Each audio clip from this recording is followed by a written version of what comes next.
ನಮಸ್ಕಾರ, ಹೇಗಿದ್ದೀರಿ? ಯಾರು ನಮ್ಮನ್ನ ಮೂರ್ಖರನ್ನಾಗಿಸ್ತಾ ಇದ್ದಾರೆ, ಯಾರು ನಮ್ಮ ಪ್ರಶ್ನೆಗಳಿಗೆ ಉತ್ತರ ಕೊಡದೆ ಪಲಾಯನವಾದ ಮಾಡ್ತಾ ಇದ್ದಾರೆ, ಯಾರು ಜನರನ್ನ ಮೂರ್ಖರು ಅಂತ ತಿಳ್ಕೊಂಡು ಆಡಬಾರದ ಆಟಗಳನ್ನು ಆಡ್ತಾ ಇದ್ದಾರೆ, ಅಂಥವರಿಗೆ ನೇರವಾಗಿ ಪ್ರಶ್ನೆಯನ್ನ ಕೇಳುವ ಕನ್ನಡ ಮಾಧ್ಯಮ ಲೋಕದ ಅತ್ಯಂತ ದಿಟ್ಟ ಮತ್ತು ಬಹಳ ವಿನೂತನವಾದಂತಹ ಪ್ರಯತ್ನವೇ ಆರ್ ವಿ ಸ್ಟುಪಿಡ್. ಇವತ್ತು ಆರ್ ವಿ ಸ್ಟುಪಿಡ್ನಲ್ಲಿ ಯಾವ ವಿಷಯವನ್ನ ನಾನು ಪ್ರಸ್ತಾಪ ಮಾಡ್ತಾ ಇದ್ದೀನಿ ಅನ್ನೋದಕ್ಕಿಂತ ಮುಂಚೆ ಒಂದೇ ಒಂದು ನಿಮಿಷ ನಾನು ಟೈಮ್ ತಗೊಂಡು ಮಾತನಾಡ್ತೀನಿ. ಇವತ್ತು ರಾಜ್ಯಾದ್ಯಂತ ಸಂಚಲನ ಸೃಷ್ಟಿ ಮಾಡಿರೋದು ಸಚಿವರ ಸಿಡಿ ಪುರಾಣ.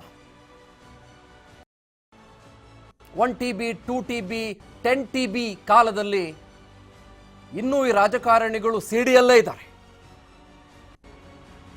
ರಮೇಶ್ ಜಾರಕಿಹೊಳಿ ಅವರ ಸಿಡಿ ವಿಷಯ ಇವತ್ತು ಎಲ್ಲ ಮೀಡಿಯಾಗಳಲ್ಲಿ ಚರ್ಚೆ ಆಗ್ತಾ ಇದೆ.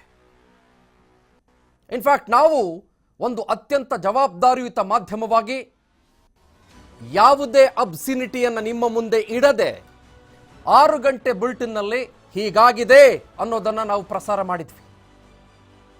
ಅದಾದ ನಂತರದಲ್ಲಿ ನಮಗೆ ನಿಜವಾಗಿಯೂ ಕೂಡ ಪ್ರಸಾರ ಮಾಡಬೇಕು ಅಂತ ಅನ್ನಿಸ್ತಾ ಇರೋದು ಯಾವುದು ಗೊತ್ತಾ?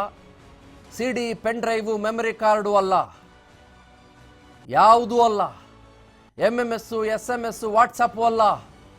ನಮಗೆ ಪ್ರಸಾರ ಮಾಡಬೇಕು ಅಂತ ಅನಿಸ್ತಾ ಇರೋದು, ನಾವು ಇವತ್ತು ಕಾನ್ಸಂಟ್ರೇಟ್ ಮಾಡಬೇಕಾಗಿರೋದು ಕರ್ನಾಟಕದ 6.5 ಕೋಟಿ ಜನ ತತ್ತರಿಸ್ತಾ ಇರುವ ಬೆಲೆ ಏರಿಕೆಯ ಬಗ್ಗೆ, ಭಾರತದ 130 ಕೋಟಿ ಜನ ತತ್ತರಿಸ್ತಾ ಇರುವ ಬೆಲೆ ಏರಿಕೆಯ ಬಗ್ಗೆ, LPG ಬಗ್ಗೆ, ಡೀಸೆಲ್ ಬಗ್ಗೆ, ಪೆಟ್ರೋಲ್ ಬಗ್ಗೆ.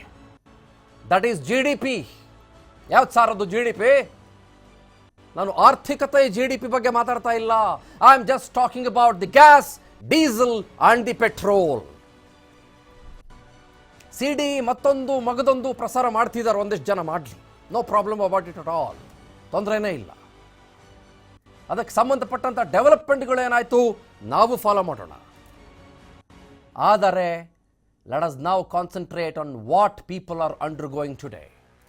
Let us now concentrate on what people are suffering with today. And let us concentrate on ಜನರ ನೋವು, ಪಡಿಪಾಟ್ಲು, ಸಂಕಷ್ಟ, ದುಃಖ, ದುಮ್ಮಾನ, ಆತಂಕ, ಹತಾಶೆತನ ಮತ್ತು ಅವರಿಗಿರುವ ಅತಂತ್ರ ಸ್ಥಿತಿಯ ಬಗ್ಗೆ. ಏನ್ರಿ 10 ರೂಪಾಯಿ ಜಾಸ್ತಿ ಆಯಿತು ಅಂತೀರಾ? 10 ರೂಪಾಯಿ ಅಲ್ಲ ಇದು ಜಾಸ್ತಿ ಆಗಿರೋದು. 10 ರೂಪಾಯಿ ಒಂದು ಬಡ ಕುಟುಂಬಕ್ಕೆ 100 ರೂಪಾಯಿ ಇದ್ದಂಗೆ.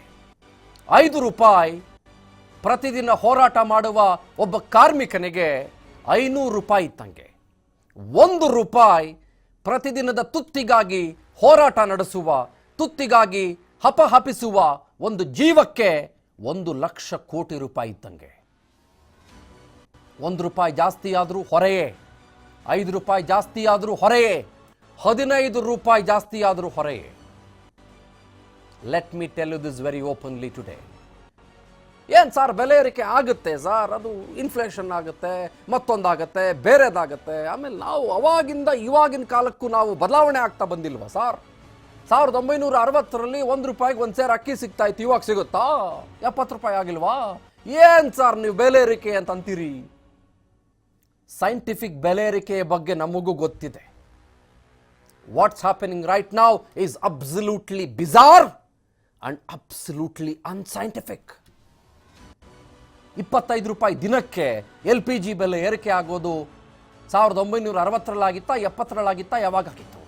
ಅಥವಾ 47ಕ್ಕಿಂತ ಮುಂಚೆ ಆಗಿತ್ತಾ? ಇದ್ಯಾವುದೋ ಒಂದು ಸರ್ಕಾರವನ್ನು ದೂಷಿಸೋದಲ್ಲ, ಪಾಲಿಸಿಗಳನ್ನು ದೂಷಿಸೋದು. ಯಾರೊಬ್ರು ನನಗೆ ಹೇಳಿದ್ರು, 2013 ತಾವು ಓಪನ್ ಮಾಡಿ ನೋಡಿದ್ದೀರಾ? ಮನಮೋಹನ್ ಸಿಂಗ್ರ ಕಾಲದಲ್ಲಿ ಎಷ್ಟು ಜಾಸ್ತಿ ಆಗಿತ್ತು? ಹೌದು, ಆವಾಗಲೂ ಸಿಕ್ಕಾಪಟ್ಟೆ ಜಾಸ್ತಿ ಆಗಿತ್ತು. ಆಗ ಆ ಸರ್ಕಾರ ಯಾವ ಮೆಜರ್ಸ್ನ ತಗೊಳ್ತು? ಆನ್ ಅನ್ ಆವರೇಜ್ ಎಷ್ಟಿತ್ತು LPG ಪ್ರೈಸ್ ಆವಾಗ? ಆನ್ ಅನ್ ಆವರೇಜ್ ಡೀಸೆಲ್ ಮತ್ತು ಪೆಟ್ರೋಲ್ ಪ್ರೈಸ್ ಎಷ್ಟಿತ್ತು? ಆನ್ ಅನ್ ಆವರೇಜ್ ಬ್ಯಾರೆಲ್ಗೆ ಪೆಟ್ರೋಲ್ ಮತ್ತು ಡೀಸೆಲ್ಗೆ ಬೇಕಾಗುವ ಕ್ರೂಡ್ ಆಯಿಲ್ನ ಪ್ರೈಸ್ ಎಷ್ಟಿತ್ತು? ಅದನ್ನು ನಾವು ಚರ್ಚೆ ಮಾಡೋಣ. Let us have a comprehensive, let us have a fantastic, let us have a very comparative study. ಯಾಕೆ ಜನ ತತ್ತರಿಸಿ ಬಿಟ್ಟಿದ್ದಾರೆ? Let us begin. This is story number 2 on TV5.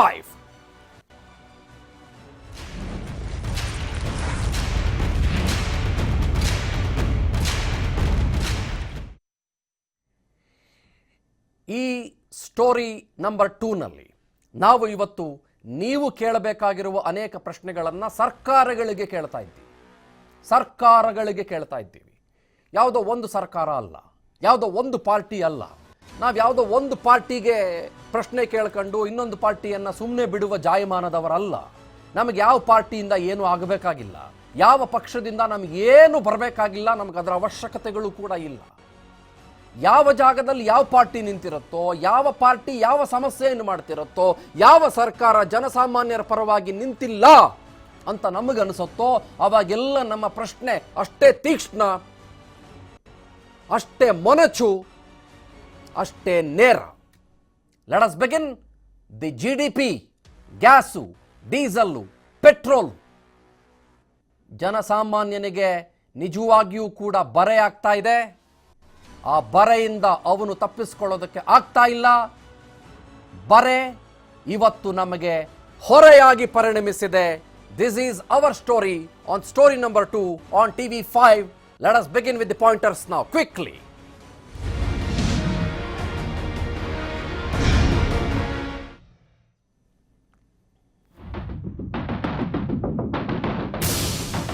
ಬಂಗಾರಕ್ಕಿಂತಲೂ ಸಿಕ್ಕಾಪಟ್ಟೆ ಭಾರ ಆಗ್ತಾ ಇದೆ ಲಿಕ್ವಿಫೈಡ್ ಪೆಟ್ರೋಲಿಯಂ ಗ್ಯಾಸ್. ಕೇವಲ ಒಂದು ತಿಂಗಳ ಅಂತರದಲ್ಲಿ ಬರೋಬ್ಬರಿ 125 ರೂಪಾಯಿ ಜಾಸ್ತಿ ಆಗಿದೆ ಸರ್. 125 rupees of increase. ಎಷ್ಟು ಜನಸಾಮಾನ್ಯರ ಮೇಲೆ ನೀವು ಹೊರೆ ಅಂತ ಹಾಕ್ತೀರಿ?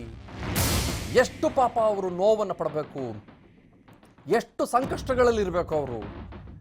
ಅಗತ್ಯ ವಸ್ತುಗಳ ಬೆಲೆ ಏರಿಕೆಯಿಂದ ಜೀವನ ದುಸ್ತರ ಆಗಿ ಹೋಗ್ತಾ ಇದೆ. There are absolute problems today. ಮೊದಲಿನ ರೀತಿಯಲ್ಲಿ ಸಂಪಾದನೆ ಕೂಡ ಇಲ್ಲ, ಬೆಲೆ ಏರಿಕೆಯ ಬಿಸಿ ಕೂಡ ಕಡಿಮೆ ಆಗ್ತಾ ಇಲ್ಲ. ಹೇಗೆ ಮತ್ತೆ ಬದುಕೋದು? ಇದು ಗ್ಯಾಸ್ಗೆ ಮಾತ್ರ ಅಲ್ಲ. ಈಗ ಕೆಲವು ನಿಮಿಷಗಳ ಹಿಂದೆ 8ರಿಂದ 8:30 9 ಗಂಟೆಯಲ್ಲಿ 2 ಪಾರ್ಟ್ಗಳಲ್ಲಿ 2 ಭಾಗಗಳಲ್ಲಿ ಆರ್ ವಿ ಸ್ಟುಪಿಡ್ ಕಾರ್ಯಕ್ರಮ ನಡೀತು. 8:30 9 ಗಂಟೆಯ ಬಗ್ಗೆ ಮಾತನಾಡುವಾಗ ಬೆಲೆ ಏರಿಕೆ ವಿಷಯವನ್ನು ಪ್ರಸ್ತಾಪ ಮಾಡಲಾಯಿತು. ತರಕಾರಿ ಬೆಲೆ ಎಷ್ಟು ಜಾಸ್ತಿ ಆಗಿದೆ ಕಳೆದ ವಾರಕ್ಕೆ ಇವತ್ತಿಗೂ ಹೋಲಿಕೆ ಮಾಡಿದ್ರೆ. How unscientifically the prices are rising ಅನ್ನೋದ್ರ ಬಗ್ಗೆ ನಾವು ಚರ್ಚೆ ನಡೆಸಿದ್ವಿ. ಅತ್ಯಂತ ಸೂಕ್ತವಾದಂಥ ವಿಷಯಗಳು ಹೊರಗಡೆ ಬಂತು. ನಮಗೆ ಗೊತ್ತಾಗುತ್ತೆ, ದೇಶ ಬದಲಾದಂತೆ, ಕಾಲ ಬದಲಾದಂತೆ, ಸಮಯ ಬದಲಾದಂತೆ ದುಡ್ಡು ತನ್ನ ವ್ಯಾಲ್ಯೂ ಕಡಿಮೆ ಆಗ್ತಾ ಕಳ್ಕೊಳ್ತಾ ಬರುತ್ತೆ. ಅದಾದ ಮೇಲೆ ₹1 1947 ಇದ್ದಿದ್ದು ಇವಾಗ ₹30 ಆಗಿರ್ಬೋದು, ಇವಾಗ ₹100 ಆಗಿರ್ಬೋದು. ನಮಗೆ ಅದು ಅರ್ಥ ಆಗುತ್ತೆ. ಅಷ್ಟು ಮೂರ್ಖರಲ್ಲ. ಅದಕ್ಕೆ ಆರ್ ವಿ ಸ್ಟುಪಿಡ್ ಅಂತ ಕೇಳ್ತಿರೋದು ನಾವು ಈ ರಾಜಕಾರಣಿಗಳನ್ನ. ಇವತ್ತು ಅಷ್ಟೇನು ಮೂರ್ಖರಲ್ಲ ನಾವು. ಖಂಡಿತ ನಮ್ಗೆ ಅರ್ಥ ಆಗುತ್ತೆ. Certainly we will understand. But ಈ unscientific way of price rise ಕೂಡ ನಮಗೆ 100ಕ್ಕೆ 100 ಅರ್ಥ ಆಗುತ್ತೆ. ಯಾಕೆ ಕಡಿಮೆ ಮಾಡ್ತಿಲ್ಲ? ನಾವು ಜನರನ್ನ ಪ್ರಶ್ನೆ ಮಾಡ್ತಾನೆ ಇದ್ದೀವಿ. We are questioning people and we have to question people. ಆಮೇಲೆ ಒಂದು ಕಂಪ್ಯಾರಿಟಿವ್ ಸ್ಟಡಿ ನೋಡೋಣ ನಾವಿವಾಗ. ಕೆಲವು ಗ್ರಾಫಿಕ್ಸ್ ಪಾಯಿಂಟ್ಸ್ಗಳನ್ನು ನಿಮ್ಮ ಮುಂದೆನ ಬಿಡ್ತೀವಿ. ಎಷ್ಟಿತ್ತು ದುಡ್ಡು, ಎಷ್ಟು ಜಾಸ್ತಿ ಆಯಿತು ಕಳೆದ ಕೆಲವು ತಿಂಗಳಲ್ಲಿ, ಕಳೆದ ಕೆಲವು ದಿನಗಳಲ್ಲಿ, ಕಳೆದ ಕೆಲವು ವರ್ಷಗಳಲ್ಲಿ. ನೋಡೋಣ ಆ ಪಾಯಿಂಟರ್ಸ್ಗಳು ನಿಮ್ಮ ಮುಂದೆ. ಇವಾಗ LPG ಸಿಲಿಂಡರ್ಗಳ ಬೆಲೆಯನ್ನು ಸರ್ಕಾರಿ ಸ್ವಾಮ್ಯದ ತೈಲ ಕಂಪನಿಗಳು ನಿರ್ಧಾರ ಮಾಡ್ತವೆ. ಇನ್ಫ್ಯಾಕ್ಟ್ ಪ್ರತಿ ತಿಂಗಳು ಅದನ್ನು ಪರಿಷ್ಕರಣೆ ಮಾಡ್ತಾ state run oil companies, IOCL ಇದೆ, ಹಿಂದೂಸ್ತಾನ್ ಪೆಟ್ರೋಲಿಯಂ ಲಿಮಿಟೆಡ್ ಇದೆ, ಇವರೆಲ್ಲ ಇಂಡೇನ್, ಭಾರತ್ ಗ್ಯಾಸ್, ಹೀಗೆ ಹಲವು ರೀತಿಯ ಸಿಂಹಪಾಲಿರುವ LPGಗಳನ್ನು, ಸಿಲಿಂಡರ್ಗಳನ್ನು 14.2 kg ನಮ್ಮ ಗೃಹ ಬಳಕೆಗಾಗಿ, 19 kg ಕಮರ್ಷಿಯಲ್ ಪರ್ಪಸಸ್ಗೆ ಅಂತ ಬಿಡ್ತಾರೆ. LPG ಬೆಲೆಗಳನ್ನು ಮಾಸಿಕ ಆಧಾರದ ಮೇಲೆ ಪರಿಷ್ಕರಣೆ ಮಾಡ್ತಾರೆ. ಅದಕ್ಕೆ ಪ್ರೊಪೇನ್ ಬೇಕು ಮತ್ತು ಬುಟೇನ್ ಬೇಕು. LPG ಲಿಕ್ವಿಫೈಡ್ ಪೆಟ್ರೋಲಿಯಂ ಗ್ಯಾಸ್, ಅರ್ಥ ಆಯ್ತಾ? ಅದು ಕೂಡ one of the crude oils. Natural ಗ್ಯಾಸ್ನ ಲಿಕ್ವಿಫೈಡ್ ಪೆಟ್ರೋಲಿಯಂ ಗ್ಯಾಸ್ ಮಾಡಿ LPG ಮಾಡಿ ಅದನ್ನು ಬಿಡ್ತಾರೆ. ಡಾಲರ್ ರೂಪಾಯಿ ವಿನಿಮಯ ದರಗಳ ಆಧಾರದ ಮೇಲೆ ಬೆಲೆಗಳು ಜಾಸ್ತಿ ಆಗ್ತವೆ, ಹೆಚ್ಚಳವಾಗ್ತವೆ. ಕಡಿಮೆಯಾಗಿದ್ದು ಅತ್ಯಂತ ಕಡಿಮೆ. 6 ತಿಂಗಳಿಗೊಂದ್ಸಲ ನೈಸರ್ಗಿಕ ಅನಿಲದ ನ್ಯಾಚುರಲ್ ಗ್ಯಾಸ್ನ ಸರಾಸರಿ ದರವನ್ನು ನಿಗದಿಪಡಿಸ್ತಾರೆ. ಆದರೆ ಈ ಸ್ಟೇಟ್ ರನ್ ಕಂಪನೀಸ್ಗಳು ಎವ್ರಿ ಮಂತ್ ಅದನ್ನು ಪರಿಷ್ಕರಣೆಗೆ ಒಳಪಡಿಸ್ತಾರೆ. Every month. So even LPG certainly state run oil ಕಂಪನೀಸ್ಗಳ ಕೈಯಲ್ಲಿದೆ ಒಂದು, ಮತ್ತು ಅದಕ್ಕೆ ಹಾಕಬೇಕಾದಂಥ ಟ್ಯಾಕ್ಸಸ್ಗಳು, ಅದಕ್ಕೆ ಕೊಡಬೇಕಾದಂಥ ಸಬ್ಸಿಡಿಗಳು ಅದು ಸರ್ಕಾರಗಳ ಕೈಯಲ್ಲಿದೆ. Please understand this. ನೋಡಿ, ಗ್ಯಾಸ್ ಬೆಲೆ ಏರಿಕೆಯನ್ನು ಗಮನಿಸೋಣ. ಮಾರ್ಚ್ 2020ರಿಂದ ಡೀಟೇಲ್ಸ್ ತಗೊಳ್ಳೋಣ ನಾವು. ಮಾರ್ಚ್ 2020ರಲ್ಲಿ 800 ರೂಪಾಯಿ ಇತ್ತು ಆಲ್ಮೋಸ್ಟ್, ಅಥವಾ 807 ರೂಪಾಯಿ ಇತ್ತು. ಏಪ್ರಿಲ್ 2020ರಲ್ಲಿ, ನಾನು ಇದು ಸಬ್ಸಿಡೈಸ್ಡ್ ಬಗ್ಗೆ ಮಾತನಾಡ್ತಾ ಇದ್ದೀನಿ, ಸಬ್ಸಿಡಿ ಕೊಡ್ತಿದ್ರು ಆವಾಗ, ಮೇನಿಂದ ಕಿತ್ತಾಕಿದ್ರು, ಅದನ್ನು ನೆನಪಿರಲಿ ನಿಮಗೆ. 747 ರೂಪಾಯಿ ಇತ್ತು. 40,000 ಕೋಟಿ ರೂಪಾಯಿಗಳಷ್ಟು ಸಬ್ಸಿಡಿಯನ್ನು ಕೊಡ್ತಾ ಇತ್ತು ಕೇಂದ್ರ ಸರ್ಕಾರ. ಎಷ್ಟು? ಡೈರೆಕ್ಟ್ ಬೆನಿಫಿಟ್ ಟ್ರಾನ್ಸ್ಫರ್ನ ಮೂಲಕ 40,000 ಕ್ರೋರ್ಸ್ ಅಷ್ಟು ಸಬ್ಸಿಡಿ ಕೊಡ್ತಿತ್ತು. ಹಲವರಿಗೆ ಸಬ್ಸಿಡಿ ಇವಾಗ ಇಲ್ಲ. ಈಗ at the rate of 12,000 crores subsidy ಕೊಡಬೇಕು ಅನ್ನುವ ತೀರ್ಮಾನದಲ್ಲಿ ಸರ್ಕಾರ ಇದೆ. ಮೇ 2020 ಸಬ್ಸಿಡಿ ತೆಗೆದಂಥ ಸಂದರ್ಭ 584 ರೂಪಾಯಿ. ಮುಂದೆ let's go to the next one now. June 584, July 597, August 597, September 597, October 597, even November 597, 597 ರೂಪಾಯಿ. December it was shot up to 100 rupees more, 697. January 697, February even more. ಅಂದ್ರೆ ಈಗ ತಾನೇ ಮುಗಿಸಿದ ತಿಂಗಳ ಬಗ್ಗೆ ನಾವು ಮಾತನಾಡ್ತಾ ಇದ್ದೀವಿ. 772 ರೂಪಾಯಿಗೆ ಬಂದು ತಲುಪ್ಕೊಳ್ತು. 772 ರೂಪಾಯಿಗೆ ಬಂದು ತಲುಪ್ಕೊಳ್ತು. ಜನವರಿಯಲ್ಲಿ ಮತ್ತೆ 697, ಫೆಬ್ರವರಿ 2021ರಲ್ಲಿ 721, ಮಾರ್ಚ್ 1ನೇ ತಾರೀಕು ಬರೋಷ್ಟರೊಳಗೆ ಕಳೆದ 15 ದಿನಗಳಲ್ಲಿ 100 ರೂಪಾಯಿಗಿಂತ ಹೆಚ್ಚು ಜಾಸ್ತಿ ಆಯಿತು. 822 ರೂಪಾಯಿ on an average scale LPG ಇದೆ ಇವಾಗ. 822 rupees on an average scale LPG ಇದೆ. ಹಾಗಾದರೆ ನಾವು ಪ್ರಶ್ನೆ ಮಾಡಬೇಕಾಗಿರೋದು ಹಲವು ವಿಷಯಗಳನ್ನು ಈ ಹಂತದಲ್ಲಿ. ಪ್ರಶ್ನೆಗಳು ನಿಮ್ಮ ಮುಂದೆ ಇಟ್ಬಿಡೋಣ. On always stupid. ಆ ಪ್ರಶ್ನೆಗಳೊಟ್ಟಿಗೆ ಇವತ್ತಿನ ಈ ಕಾರ್ಯಕ್ರಮನ ನಾವು ಇನ್ನೊಂದು ಹಂತಕ್ಕೆ, ಮತ್ತೊಂದು ಆಯಾಮಕ್ಕೆ ನಾವು ತೆಗೆದುಕೊಂಡು ಹೋಗೋಣ. ಅಂತಾರಾಷ್ಟ್ರೀಯ ಮಾರುಕಟ್ಟೆಯಲ್ಲಿ ಬೆಲೆ ಜಾಸ್ತಿ ಆದರೂ ಕೂಡ ಬೆಲೆ ಹೆಚ್ಚು ಮಾಡ್ತೀರಿ ನೀವು. ಪೆಟ್ರೋಲ್ದು, ಡೀಸೆಲ್ದು ಬೆಲೆ ಕಡಿಮೆಯಾದರೂ ಗ್ರಾಹಕರಿಗೆ ನೀವು ಲಾಭ ಕೊಡ್ತಾ ಇಲ್ಲ. ಕೋವಿಡ್ ಸಂಕಷ್ಟ ಅಂತ ಜನರಿಗೆ ಎಷ್ಟು ಬರೆ ಹಾಕ್ತೀರಿ ತಾವು? ಬೇರೆ ಆದಾಯದ ಮೂಲಗಳು ಸರ್ಕಾರಗಳಿಗೆ ಇಲ್ವಾ? ರಾಜ್ಯ ಸರ್ಕಾರಗಳಿಗೆ ಮತ್ತು ಕೇಂದ್ರ ಸರ್ಕಾರಕ್ಕೆ ಇಲ್ವಾ? ನಿಮಗೆ ಮದ್ಯ, ಒಂದು ಕಡೆ ತೈಲ, ಅದು ಬಿಟ್ಟರೆ ನಿಮಗೆ ಬೇರೆ ಎಲ್ಲಿಂದಾನು ದುಡ್ಡು ಬರೋದಿಲ್ವಾ? Are there no means at all? Stamp ಡ್ಯೂಟಿಯಿಂದ ಬರೋದಿಲ್ಲ ಬಿಡಿ. ಆದರೆ ನಿಮಗೆ ಆದಾಯ ಬೇಕು ಅನ್ನುವ ಕಾರಣಕ್ಕೆ ಜನಸಾಮಾನ್ಯ, ಒಬ್ಬ ಬಡವ, ಒಬ್ಬ ಮಧ್ಯಮ ವರ್ಗದ ಮನುಷ್ಯ ಎಷ್ಟರ ಮಟ್ಟಿಗೆ ತೊಂದರೆ ಪಡಬೇಕು ಪಾಪ? ಎಷ್ಟರ ಮಟ್ಟಿಗೆ ಸಮಸ್ಯೆಯಲ್ಲಿ ಆತ ಸಿಕ್ಕಾಕೊಳ್ಬೇಕು? For how long he has to suffer and how can he survive with the sufferings? Okay, ನಾನು 5ರಿಂದ 6 ನಿಮಿಷ ಟೈಮ್ ತಗೊಳ್ತೀನಿ. ಒಂದು ಸಣ್ಣ ಬ್ರೇಕ್ ಹೋಗ್ತೀನಿ, 5 to 6 minutes. ದಯವಿಟ್ಟು ಇದನ್ನು ಭಾಳ ಸ್ಪಷ್ಟವಾಗಿ ನೀವು ಕೇಳಿಸ್ಕೊಳ್ಳಿ. ನಂಬರ್ 1 ನೋಡಿ, ಮುಂಚೆ ಇಂಟರ್ನ್ಯಾಷನಲ್ ಫ್ರೀ ಮಾರ್ಕೆಟ್ನಲ್ಲಿ, ಅಂತಾರಾಷ್ಟ್ರೀಯ ತೈಲ ಮಾರುಕಟ್ಟೆಯಲ್ಲಿ ಓಪನ್ನೆಸ್ ಇರಲಿಲ್ಲ. ಸರ್ಕಾರಿ ಸ್ವಾಮ್ಯದ ಅನೇಕ ಸಂಸ್ಥೆಗಳಿದ್ವು, ಸರ್ಕಾರ ಇತ್ತು. ಸರ್ಕಾರ ಏನು ಮಾಡ್ತಾ ಇತ್ತು? ಇಂಪೋರ್ಟ್ ಮಾಡಿಕೊಂಡ ನಂತರದಲ್ಲಿ ಬರುವ ಪ್ರೈಸನ್ನು ಫಿಕ್ಸ್ ಮಾಡಿ ಜನರ ಮುಂದೆ ಇಡ್ತಾ ಇತ್ತು. ಸರ್ಕಾರ ಇವಾಗೇನು ಹೇಳುತ್ತೆ, ಇಲ್ಲ ಸರ್ ಭಾಳ ದಿನ ಆಯಿತು ಸರ್, ನಾವು ಇಂಟರ್ನ್ಯಾಷನಲ್ ಫ್ರೀ ಮಾರ್ಕೆಟ್ಗೆ ಕೈ ಹಾಕೋಕ್ಕಾಗೋದಿಲ್ಲ. ಅಲ್ಲಿ ಫ್ಲಕ್ಚುಯೇಟ್ ಆದರೆ ಇಲ್ಲೂ ಫ್ಲಕ್ಚುಯೇಟ್ ಆಗುತ್ತೆ, ಅಲ್ಲಿ ಬೇರೆ ಏನೋ ತೊಂದರೆ ಆದರೆ ನಮಗೂ ತೊಂದರೆ ಆಗುತ್ತೆ ಅಂತ ಸರ್ಕಾರ ಹೇಳ್ತಾ ಬಂತು. All fine said and done. ಮೂರನೇದು ನೋಡಿ, ಒಂದು ಬ್ಯಾರಲ್ ಅಂತಂದರೆ ಆಲ್ಮೋಸ್ಟು ನಿಮಗೆ 149 ಲೀಟ್ರ್. ಅರ್ಥ ಆಯ್ತಲ್ಲ? ಇಲ್ಲಿ ಗಮನಿಸಬೇಕಾಗಿರುವ ಅಂಶ ಏನು ಅಂತಂದರೆ, $40 ಕೂಡ ಒಂದು ಬ್ಯಾರೆಲ್ ತೈಲ ಬಂದಿತ್ತು, ಕ್ರೂಡ್ ಆಯಿಲ್ ಬಂದಿತ್ತು. $25 ಲಾಕ್ಡೌನ್ನ ಸಂದರ್ಭದಲ್ಲಿ ಕ್ರೂಡ್ ಆಯಿಲ್ ಬಂದಿತ್ತು. Let me tell you one more thing, -$10 crude oil ಬಂದಿತ್ತು. ನೆಗೆಟಿವ್ ಅಂದ್ರೆ ಏನು? What do you mean by -$10 crude oil ಬರೋದು ಅಂತಂದ್ರೆ, ಫಾರ್ ಎಕ್ಸಾಂಪಲ್, ನಾನು ತೈಲ ಉತ್ಪಾದಿಸುವವ, ನೀವು ನನಗೆ ಒಂದು ಬ್ಯಾರೆಲ್ಗೆ $50 $40 ಅಂತ ಕೊಟ್ಬಿಟ್ಟು ನೀವು ನನ್ನಿಂದ ಕ್ರೂಡ್ ಆಯಿಲ್ನ ಪರ್ಚೇಸ್ ಮಾಡ್ತಾ ಇದ್ರಿ. ನಾನು ನನ್ನ ಮಾರ್ಕೆಟ್ ಶೇರ್ ಅದನ್ನೆಲ್ಲ ನೋಡಿಕೊಂಡು ಆಯಿಲ್ ಕಂಪ್ನಿಯವನಾದಂಥ ನಿಮಗೆ, ನಾನು ಉತ್ಪಾದಕನಾದಂಥ ನಾನು ನಿಮಗೆ ಅದನ್ನು ಮಾರ್ತಾ ಇದ್ದೆ. ಆದರೆ ಲಾಕ್ಡೌನ್ ಬಂದಾಗ ಏನಾಯಿತು, ಎಲ್ಲಿಯೂ ಸಂಚಾರ ಇರಲಿಲ್ಲ, ಇಡೀ ವಿಶ್ವವೇ ಬಂದಾಗಿತ್ತು. Transportation was absolutely mere 1% in the whole world. ಅವಾಗ ನನ್ನ ಹತ್ರ ಯಾರು ಆಯಿಲ್ ಕೊಂಡ್ಕೊಳ್ಳೋರೇ ಬರಲಿಲ್ಲ. ನನ್ನ ಹತ್ರ ನಾನು ಉತ್ಪಾದನೆ ಮಾಡಿದ ಆ ಆಯಿಲ್ ಏನಿದೆ ಅದನ್ನು ಇಡೋದಕ್ಕೆ ಜಾಗ ಇರಲಿಲ್ಲ. ಎಲ್ಲಿ ಶೇಖರಣೆ ಮಾಡಿಡೋದು ಅಂತ ನನಗೆ ಪ್ರಶ್ನೆ. ಅವಾಗ ನಾನೇನು ಮಾಡಿದೆ, ನಾನು ನಿಮ್ಮನ್ನು ಸಂಪರ್ಕಿಸಿದೆ, ನಿಮಗೆ ನಾನು ಹೇಳಿದೆ, ನೀವು ಆಯಿಲ್ ಕಂಪ್ನಿಯವರು ಅಥವಾ ನೀವು ನನ್ನಿಂದ ಪಡೆದುಕೊಳ್ಳುವ ಅಗ್ರಿಗೇಟರ್ ನೀವು. ನಾನು ನಿಮ್ಗೆ ಹೇಳಿದೆ, ನೋಡಿ ಸಾರ್, ಇಷ್ಟು ದಿನ ನೀವು ನನಗೆ $40-50 ಪ್ರತಿ ಬ್ಯಾರಲ್ಗೆ ದುಡ್ಡು ಕೊಟ್ಬಿಟ್ಟು ನೀವು ಪರ್ಚೇಸ್ ಮಾಡ್ತಾ ಇದ್ರಿ.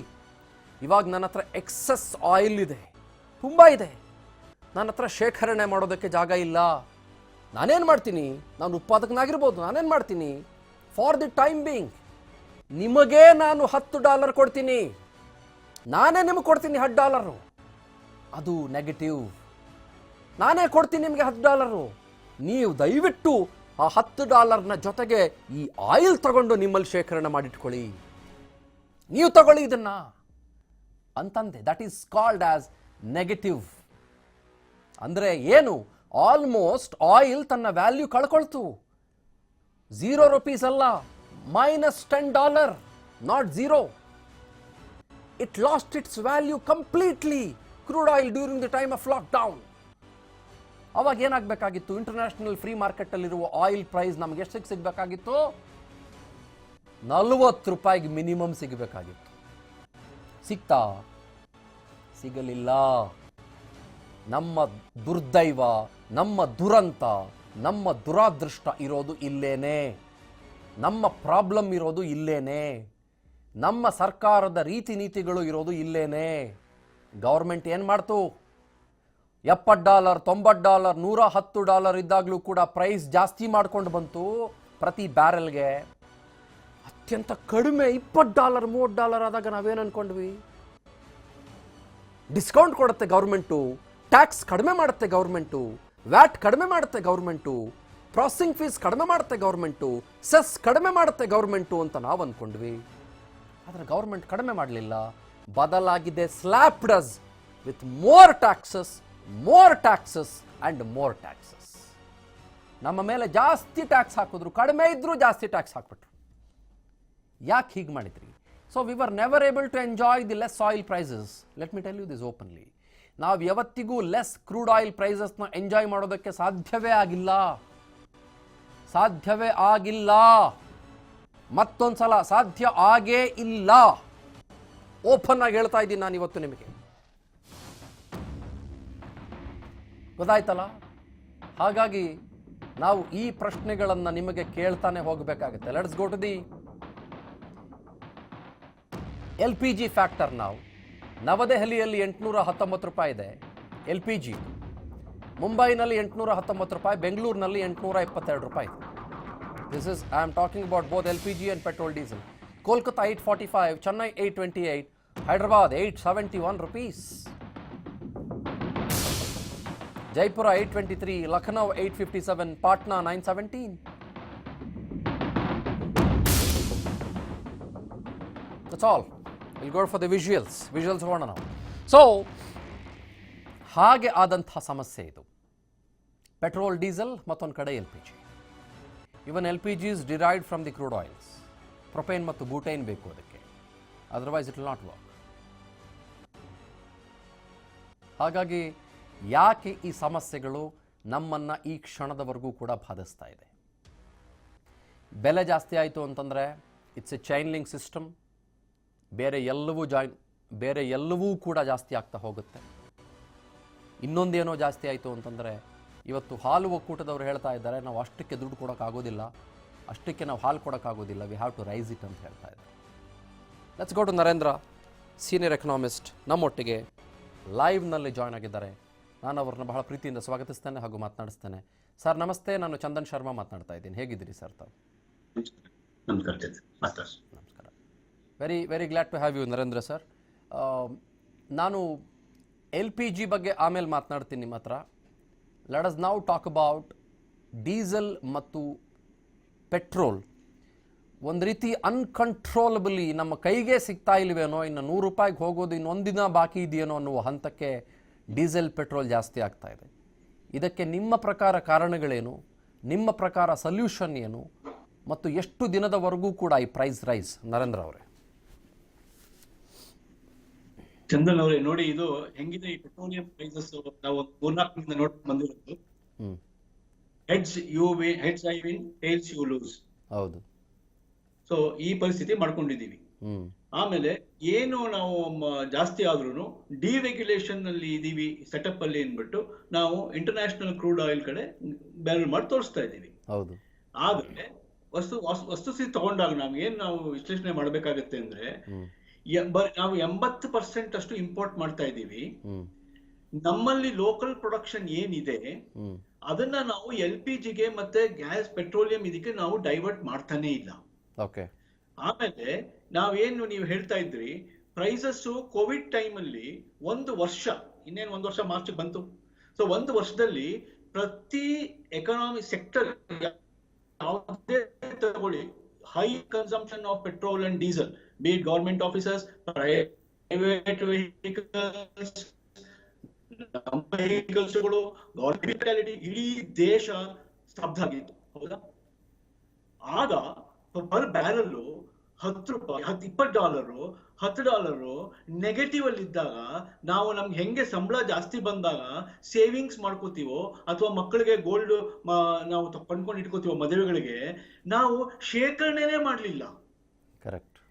ಎಂಥ ಗ್ರೇಟ್ ಆಪರ್ಚುನಿಟಿ ನಾವು V last. That means crisis ನಲ್ಲಿ ಯಾವಾಗ್ಲೂ ಹೇಳ್ತೀವಿ ನಾವು ಆಪರ್ಚುನಿಟಿ ತಗೋಬೇಕು. ಕ್ರೈಸಿಸ್ ಅಲ್ಲಿ ಗೋಲ್ಡ್ ಹೇಳ್ಕೊಂಡು ಕೂತ್ಕೊಳ್ಳೋದಲ್ಲ. ಕೋವಿಡ್ ಅಂತ ಎಲ್ಲ ಸ್ತಬ್ಧ ಆಗಿತ್ತು. ಮ್ಯಾಕ್ಸಿಮಮ್ ಸೇವಿಂಗ್ಸ್, ವೆಹಿಕಲ್ ಪ್ರಪಂಚ ಏನೂ ಓಡಾಡ್ತಿರ್ಲಿಲ್ಲ, ಗ್ಲೋಬಲಿ ಅಂಡ್ ಲೋಕಲಿ. ಅವಾಗ ನಾವು ಏನ್ ಮಾಡಿದ್ವಿ, ಆ ಬೆನಿಫಿಟ್ ತಗೊಳ್ಳದೆ ನಮ್ ಸ್ಟೋರೇಜ್ ಇಡೀ ನಮ್ಮ ದೇಶದಲ್ಲಿ ಇರೋದು 3 ಕಡೆ. ಅದು ನಮ್ಗೆ ನೋಡಿ, ಕರ್ನಾಟಕದಲ್ಲಿ 2 ಕಡೆ ಇದೆ, ಮಂಗಳೂರು ಮತ್ತೆ ಪಡೂರು ಅಂತ, ಉಡುಪಿ ಹತ್ರ, ಇನ್ನೊಂದು ವೈಜಾಗ್ ಅಲ್ಲಿ. ಇದ್ರಲ್ಲಿ ಸ್ಟೋರೇಜ್ ಇವತ್ತು ನೀವು ತಗೊಂಡ್ರೆ ಕೇವಲ 10 ರಿಂದ 15 ದಿನಕ್ಕೆ ನಮ್ ಕೈಲಿ ಆಗುತ್ತೆ ಪೂರೈಸಕ್ಕೆ. ಆಮೇಲೆ ಈ ಪಬ್ಲಿಕ್ ಸೆಕ್ಟರ್ ಕಂಪನೀಸ್ ಏನಂತೀವಿ ನಾವು, ONGC, IOCL, HPCL, ಇವರು ಟ್ಯಾಂಕಲ್ಲಿ ಏನ್ ಶೇಖರಣೆ ಮಾಡ್ತಾರೆ ಅದನ್ನು ಸೇರಿಸ್ಕೊಂಡ್ರೆ 74 ದಿನದಷ್ಟು ಪೂರೈಕೆ ಮಾಡೋಷ್ಟು ಅಷ್ಟೇ ನಮ್ಮ ಹತ್ರ ಸ್ಟೋರೇಜ್ ಇರೋದು, which is around 5.33 million metric tons. So ನಮ್ ಪಾಯಿಂಟ್ ಏನಂದ್ರೆ, ಇಷ್ಟು ವರ್ಷಗಳು ಪೊಲಿಟಿಕಲ್ ಪಾರ್ಟಿಗಳು ಬಿಟ್ಟು ಬಿಡೋಣ, ನಾವು ಸ್ಟೋರೇಜ್ ಹೀಗೆ ಇನ್ನೊಂದು ಪಡೂರಲ್ಲಿ ಅಡಿಷನಲ್ ಬಿಲ್ಡ್ ಮಾಡೋಣ, ಮತ್ತೆ ಒಡಿಸಾಲಿ ಒಂದು ಚಾಂಚಲಿ ಅನ್ನೋ ಕಡೆ ಈಗ ನಾವು ಕಂಡುಬಿಡ್ತಾ ಇದೀವಿ ಇನ್ನೊಂದು 5.5 million metric tons tank facility ತಗೊಳ್ಳೋ ಸ್ಟೋರೇಜ್ ಅಂತ. ಸೊ ಕಡಿಮೆ ಆದಾಗ ಸ್ಟೋರೇಜ್ ಆಪರ್ಚುನಿಟಿ ಬಿಟ್ವಿ. ಆಮೇಲೆ ಟ್ಯಾಕ್ಸಸ್ ನೀವೇನ್ ಹೇಳಿದ್ರಿ, ಎಲ್ಲಾ ಸತಿ ಅದನ್ನ ಜಾಸ್ತಿ ಮಾಡಿದ್ವಿ. ಯಾಕೆ ಮಾಡಿದ್ವಿ? ನಾವು ಇಲ್ಲಿ ಏನ್ ಹೇಳ್ತಾ ಇದೀವಿ, ಇದನ್ನ ನಾವು GST ತರಲಿಲ್ಲ. ಲೋ ಲೈಯಿಂಗ್ ಫ್ರೂಟ್ಸ್ ಅಂತೀವಿ ನಾವು.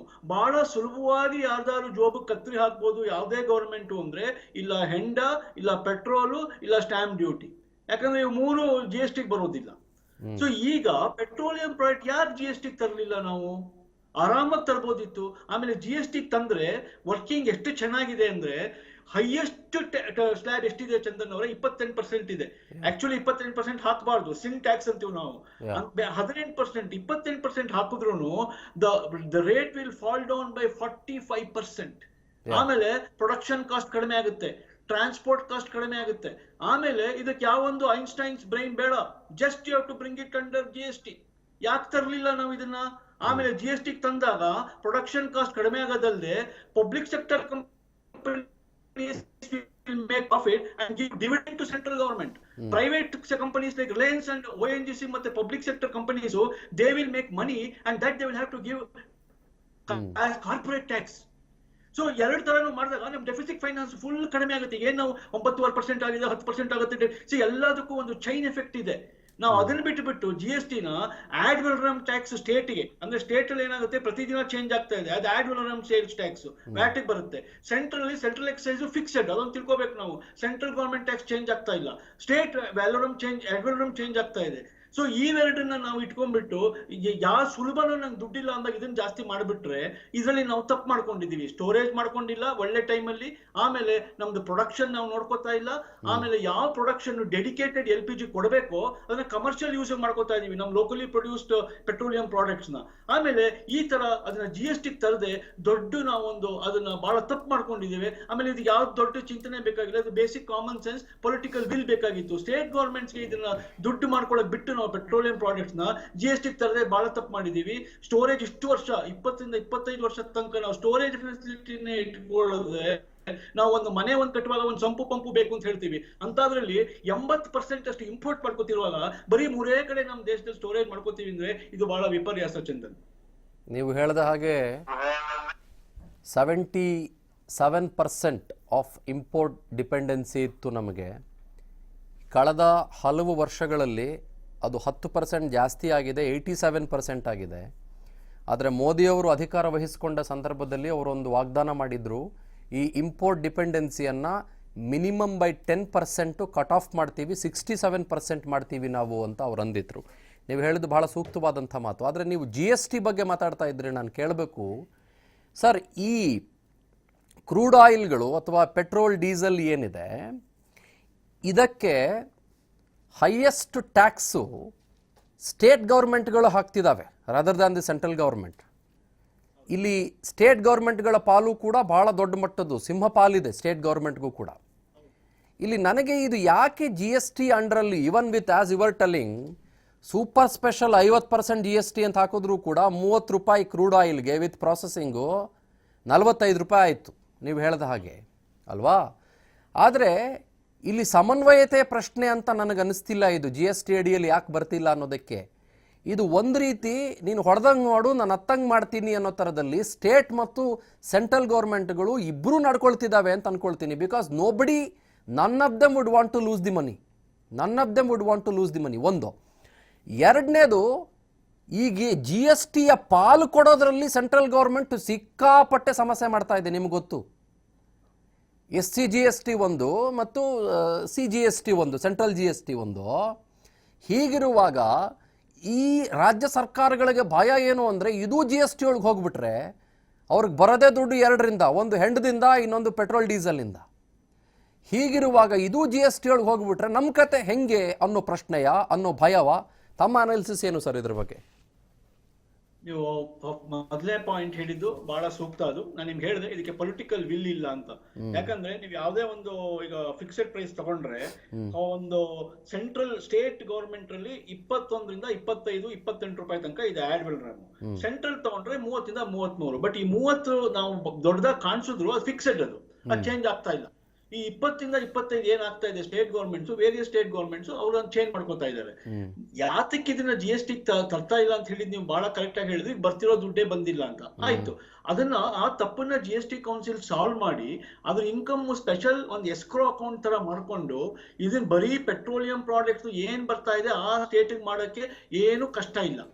ಸೊ ಅದನ್ನ ಒಂದು ಎಸ್ಕ್ರೋ ತರ ಮಾಡಿ ಡೆಡಿಕೇಟೆಡ್ GST ಕಲೆಕ್ಷನ್ಸ್ ಅಂತ ಮಾಡ್ಕೊಂಡು ಅದನ್ನ ನಾವು ಏನು ಡೆವಲ್ಯೂಷನ್ ಆಫ್ ರಿಸೋರ್ಸಸ್ ಪ್ರಕಾರ ಫಾರ್ಮುಲಾ ಡ್ರಿವನ್ ಮಾಡಬಹುದು.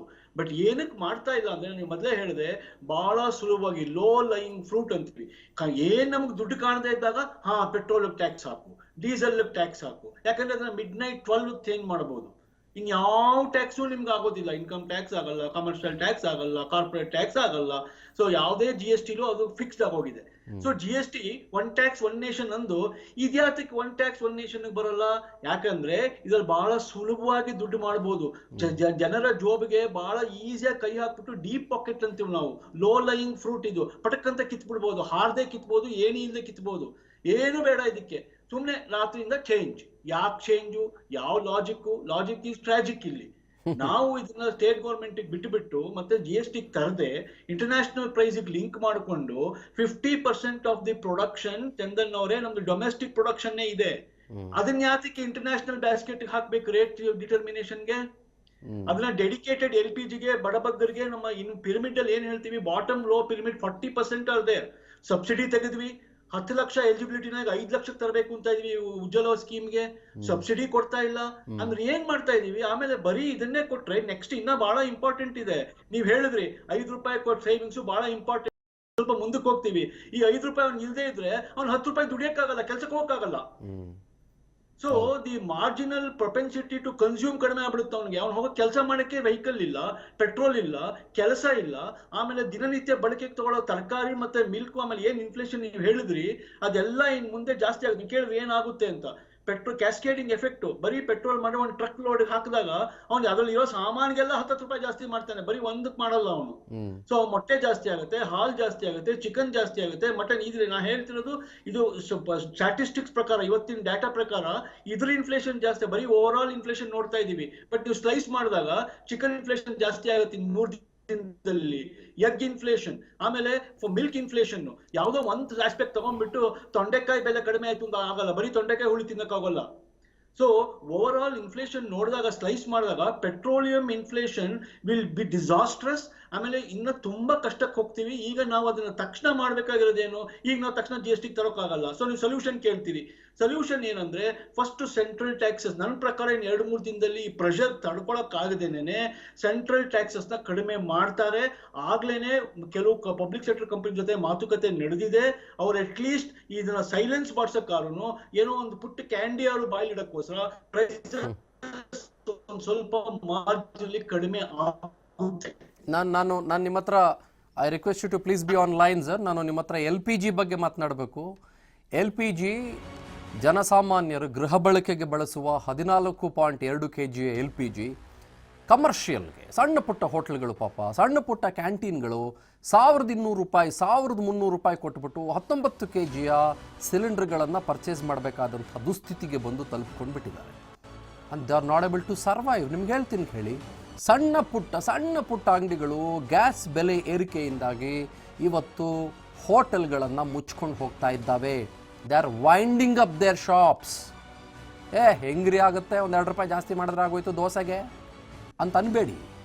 ಅವರು ಎಂಡ್ ಯೂಸರ್ನ ನೀಡ್ಸ್ನ ಮೀಟ್ ಮಾಡೋಕ್ಕಾಗ್ತಾ ಇಲ್ಲ. ಕಾರಣ ಏನು ಅಂತಂದರೆ ಅವರಿಗೆ ಅದಕ್ಕೆ ಬೇಕಾದಂಥ ಇನ್ವೆಸ್ಟ್ಮೆಂಟು ಹಾಕೋದಕ್ಕೆ ಸಾಧ್ಯ ಆಗ್ತಾ ಇಲ್ಲ.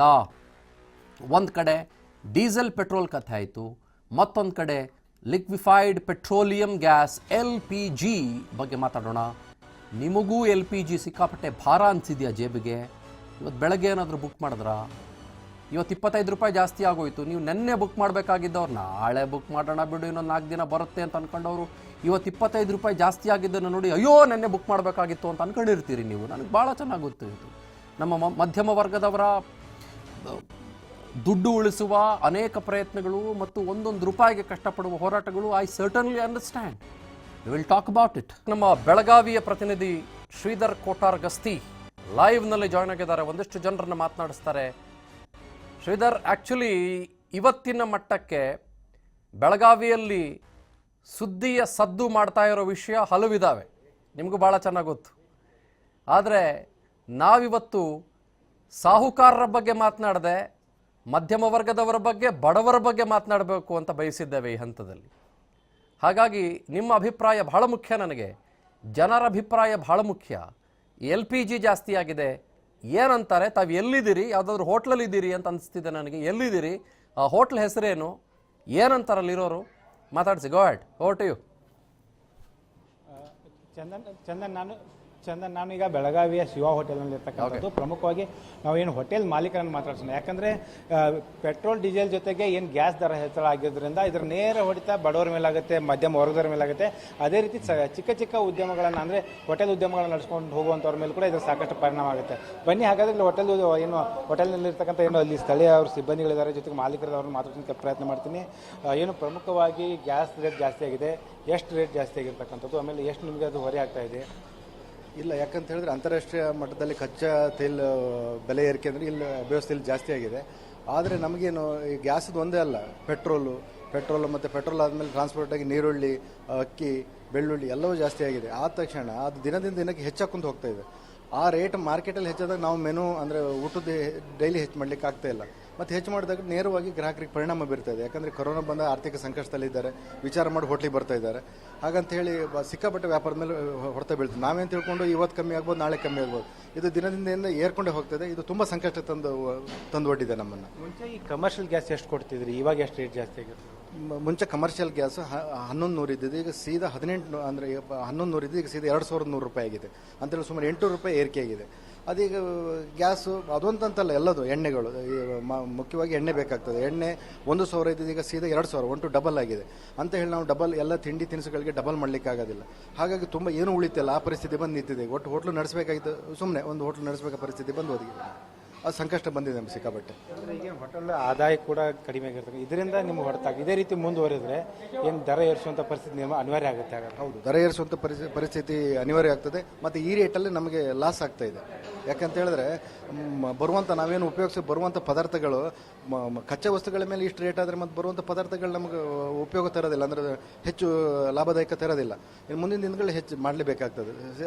ಸ್ವಲ್ಪ ಅಲ್ಲ, ಜಾಸ್ತಿನೇ ಮಾಡಬೇಕಾಗ್ತದೆ. ಇದು ನೇರವಾಗಿ ಗ್ರಾಹಕರಿಗೆ ಹೊಡೆತ ಬೀಳುವಂಥ ಎಲ್ಲ ಲಕ್ಷಣಗಳು ಕಾಣ್ತಾ ಇದ್ದಾವೆ. ಚಂದನ್, ಇದು ಏನು ಅಂದರೆ ಹೋಟೆಲ್ನ ಮ್ಯಾನೇಜರ್ ಹೇಳುವಂಥ ಮಾತು ಅಂದರೆ ಪ್ರಮುಖವಾಗಿ ಏನು ಈ ರೀತಿ ತೈಲ ಬೆಲೆ ಏರಿಕೆ ಆಗ್ತಾ ಇದೆ, ಗ್ಯಾಸ್ ದರ ಏರಿಕೆ ಆಗ್ತಾ ಇದೆ, ಜೊತೆಗೆ ಇದರಿಂದ ಏನು ಅಗತ್ಯ ವಸ್ತುಗಳ ದರ ಕೂಡ ಏರಿಕೆ ಆಗ್ತಾ ಇದೆ.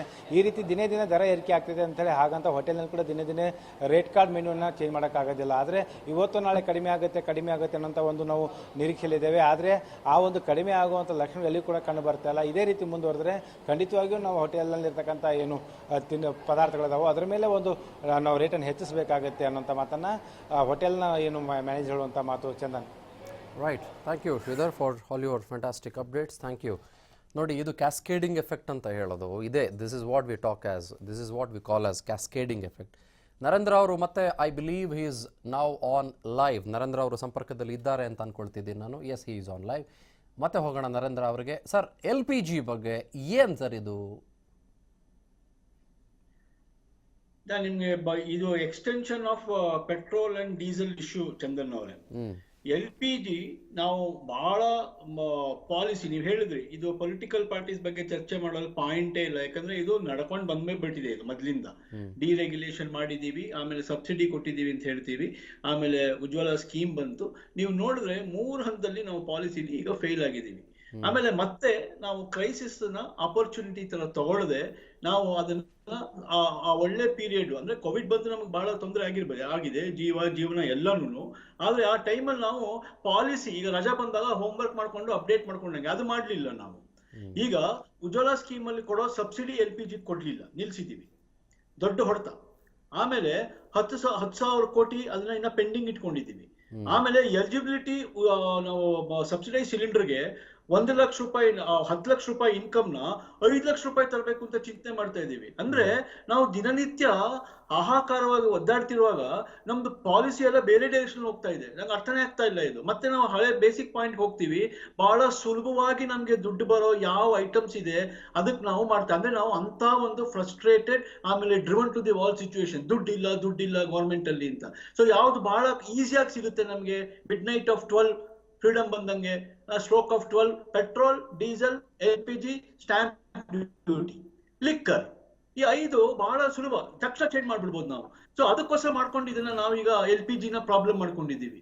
ಆಮೇಲೆ ಇದರಲ್ಲಿ ಸಬ್ಸಿಡಿ ನೀವು ಹೇಳಿದ್ರಿ ಕಮರ್ಷಿಯಲ್ ಅಂಡ್ ಇದಕ್ಕೆ ಅಂತ. ಈಗ ಈ ಕ್ಯಾಸ್ಕೇಡಿಂಗ್ ಎಫೆಕ್ಟ್ ಏನ್ ಆಗ್ತಾ ಇದೆ ಅಂದ್ರೆ, ಟ್ರಾವೆಲ್ ಮಾಡಕ್ಕೆ ಪೆಟ್ರೋಲ್ ಡೀಸೆಲ್ ಬೇಕು, ಮಾಸ್ ಟ್ರಾನ್ಸ್ಪೋರ್ಟ್ಗೆ ವೆಹಿಕಲ್ಸ್ ಬೇಕು, ಲಾರಿ ಮತ್ತೆ ಬೇರೆ ದೊಡ್ಡ ವಾಹನಗಳು ಬೇಕು, ಆಮೇಲೆ ಚಿಕ್ಕ ವಾಹನ ಕೆಲ್ಸಕ್ಕೆ ಹೋಗ್ಬೇಕು, ಅದಕ್ಕೆ ಪೆಟ್ರೋಲ್ ಜಾಸ್ತಿ ಮಾಡ್ಕೊಂಡಿದೀವಿ, ಈಗ ಡೀಸೆಲ್ ಜಾಸ್ತಿ ಮಾಡ್ಕೊಂಡಿದೀವಿ. ಹೋಗಿ ಅವ್ನು ಕೆಲಸ ಮಾಡ್ಬೇಕು, ಹೋಟೆಲ್ ಮತ್ತೆ ಸಣ್ಣ ಸಣ್ಣ ಕಿರಾಣಾ ಸ್ಟೋರ್ಸ್, ಮತ್ತೆ ಈಗ ನಾವು ಪೇಮೆಂಟ್ ಇದು ನಾವು ಸ್ಕಿಲ್ ನಾವು ಹೇಳ್ತಾ ಇದ್ವಿ, ನಾವು ಪುಟ್ಪುಟ್ಟು ಕಿರಾಣಾ ಸ್ಟೋರ್ಸ್ ತರ ತೆಗಿಬೇಕು, ಇಡ್ಲಿ ವಡೆ ಪಕೋಡ ಮಾರ್ಬೇಕು, ಇದಕ್ಕೆ ಗ್ಯಾಸ್ ಇಲ್ಲ. ಸೊ ಇನ್ಕಮ್ ಇಲ್ಲ, ಎಂಪ್ಲಾಯ್ಮೆಂಟ್ ಇಲ್ಲ. ಆಮೇಲೆ ಇನ್ನೊಂದು ನಾವು ನೋಡ್ಬೇಕಾಗಿರೋದು, ಈ ಉದ್ಯಮಿಗಳು ಏನು ಈ ಸ್ಮಾಲ್ ಸ್ಕೇಲ್ ಅಂತೀವಿ ನಾವು, MSME ಅಥವಾ ಪುಟ್ಪುಟ್ ಹೋಟೆಲ್ ಮತ್ತೆ ಪುಟ್ಪುಟ್ ರೆಸ್ಟೋರೆಂಟ್ಗಳು, ದೊಡ್ಡ ದೊಡ್ಡ ಬಿಡಿ ಪುಟ್ಪುಟ್ದು ಅವ್ರು ಸಾಲ ಕಟ್ಟೆ ಅವ್ರು NPA ಮಾಡ್ಕೊಂಡ್ಬಿಟ್ಟಿದ್ದಾರೆ, ದೊಡ್ಡ ದೊಡ್ಡ ಅವ್ರ ಪ್ರಾಬ್ಲಮ್ ಬೇರೆ.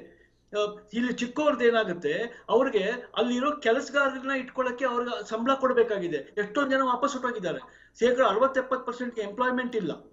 ಸೊ ಇನ್ನು 20-30% ತಗೊಂಡು ಅವ್ರಿಗೆ ದಿನ ಯಾವ ಲವಾಜ ಮೇಲೆ ತಯಾರು ಮಾಡ್ಬೇಕು ಅನ್ನೋದು ಗೊತ್ತಿಲ್ಲ. ಸೊ ಅವ್ರು ಇರೋ ಪರಿಸ್ಥಿತಿ ಎಂತ ಚಿಂತಾಜನಕವಾಗಿದೆ ಅಂತಂದ್ರೆ, ಅದಕ್ಕೆ ನಾವು ಹೇಳ್ಬೇಕು ಸೊಲ್ಯೂಷನ್ ಏನು.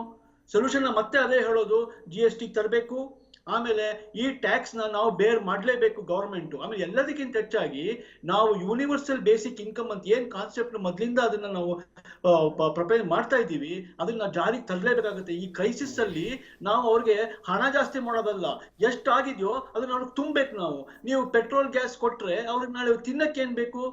ಇಲ್ಲಿ ಇನ್ಫ್ಲೇಷನ್ ಜಾಸ್ತಿ ಹಾಕೊಂಡು ನಾವು ನಿಜ ನೋಡ್ಬೇಕಾದ್ರೆ, ನಾನು ಹೇಳ್ದೆ ಇನ್ನೊಂದು ಹಿಂದಿನ ಪ್ರೋಗ್ರಾಮ್ ಅಲ್ಲಿ, ಫುಡ್ ಇನ್ಫ್ಲೇಷನ್ ಕಡಿಮೆ ಆಗ್ಬಿಟ್ಟಿದೆ.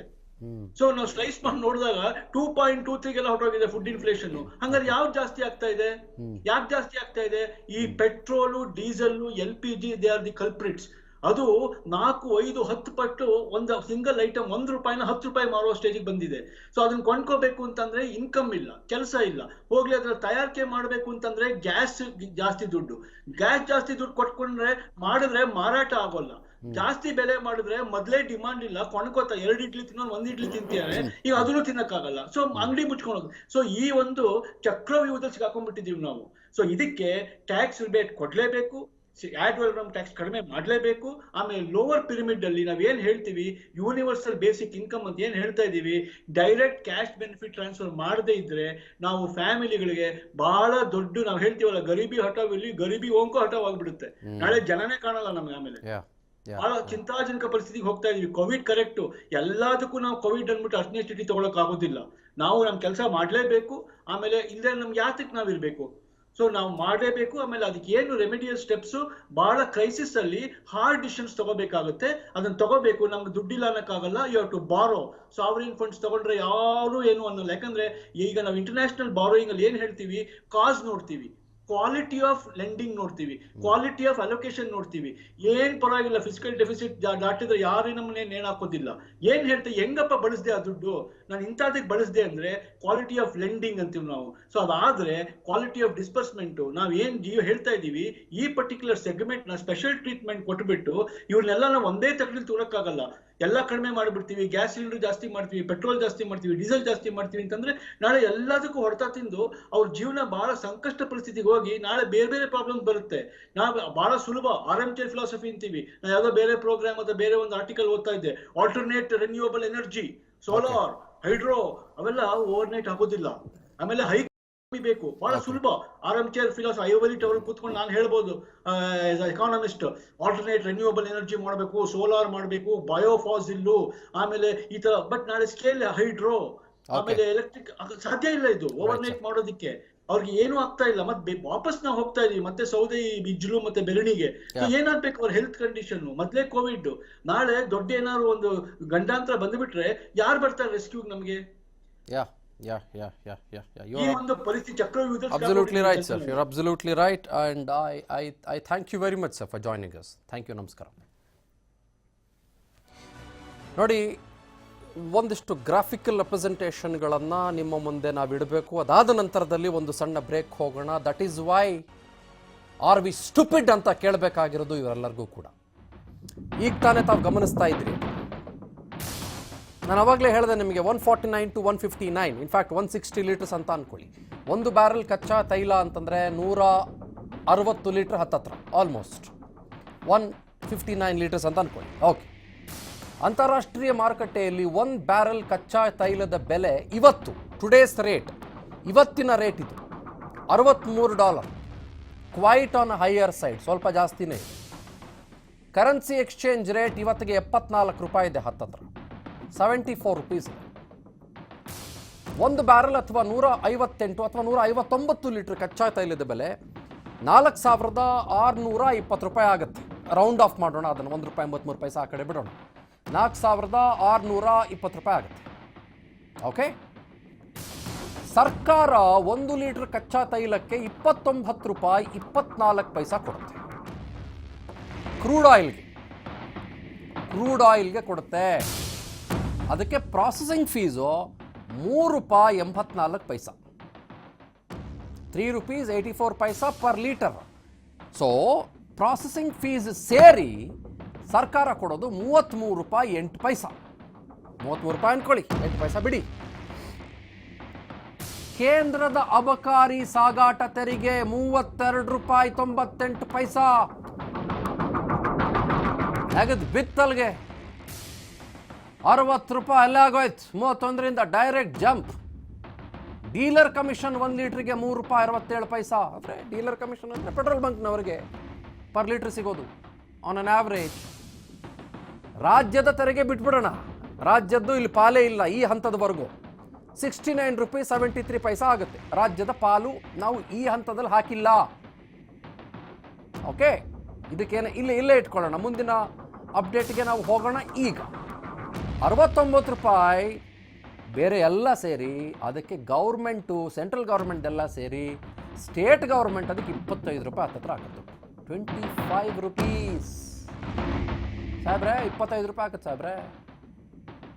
ರಾಜ್ಯ ಸರ್ಕಾರ ಬೇರೆ ಟ್ಯಾಕ್ಸು, ಸೆಸ್ಸು, ಅದು ಇದು ವ್ಯಾಟ್ ಗೇಟ್ ಎಲ್ಲ ಹಾಕತ್ತೆ. ಎಷ್ಟಾಗುತ್ತೆ ಫೈನಲಿ? ಎಷ್ಟಾಯ್ತು ರೀ?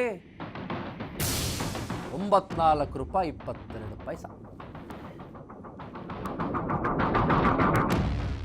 ಗೊತ್ತಾಯ್ತಾ? This is where we are lacking. ಇದು ಜಿ ಎಸ್ ಟಿಗೆ ತಂದುಬಿಟ್ರೆ ಸರ್ 33 ರೂಪಾಯಿ ಕ್ರೂಡ್ ಆಯಿಲ್ ಪ್ಲಸ್ ಪ್ರಾಸೆಸಿಂಗ್ ಸೇರಿ ಸರ್. ಇದು ಜಿ ಎಸ್ ಟಿಗೆ ತಂದುಬಿಟ್ರೆ ಹೆಂಗೆ ಸರ್? ನಿಮ್ಮ ಪ್ರಶ್ನೆ ಅಲ್ವಾ? I will take 5 more minutes and then wind up this programme. ಬ್ರೇಕ್ಗೆ ನಾವು ಲಾಸ್ಟಲ್ಲಿ ಹೋಗೋಣ. ನೋಡಿ, 33 ರೂಪಾಯಿ ಅಲ್ವಾ ಸರ್ ಪ್ರಾಸೆಸಿಂಗು ಸೇರಿಬಿಟ್ಟು ಎಲ್ಲ ಸೇರಿಬಿಟ್ಟು, ಅದಕ್ಕೆ 50% ಜಿ ಎಸ್ ಟಿ ಹಾಕ್ಬಿಡೋಣ ಸರ್. ಎಷ್ಟಾಯಿತು? 100% ಜಿ ಎಸ್ ಟಿ ಹಾಕಿದ್ರೆ ಎಷ್ಟಾಯಿತು? 30 ರೂಪಾಯಿಗೆ 60 ರೂಪಾಯಿ.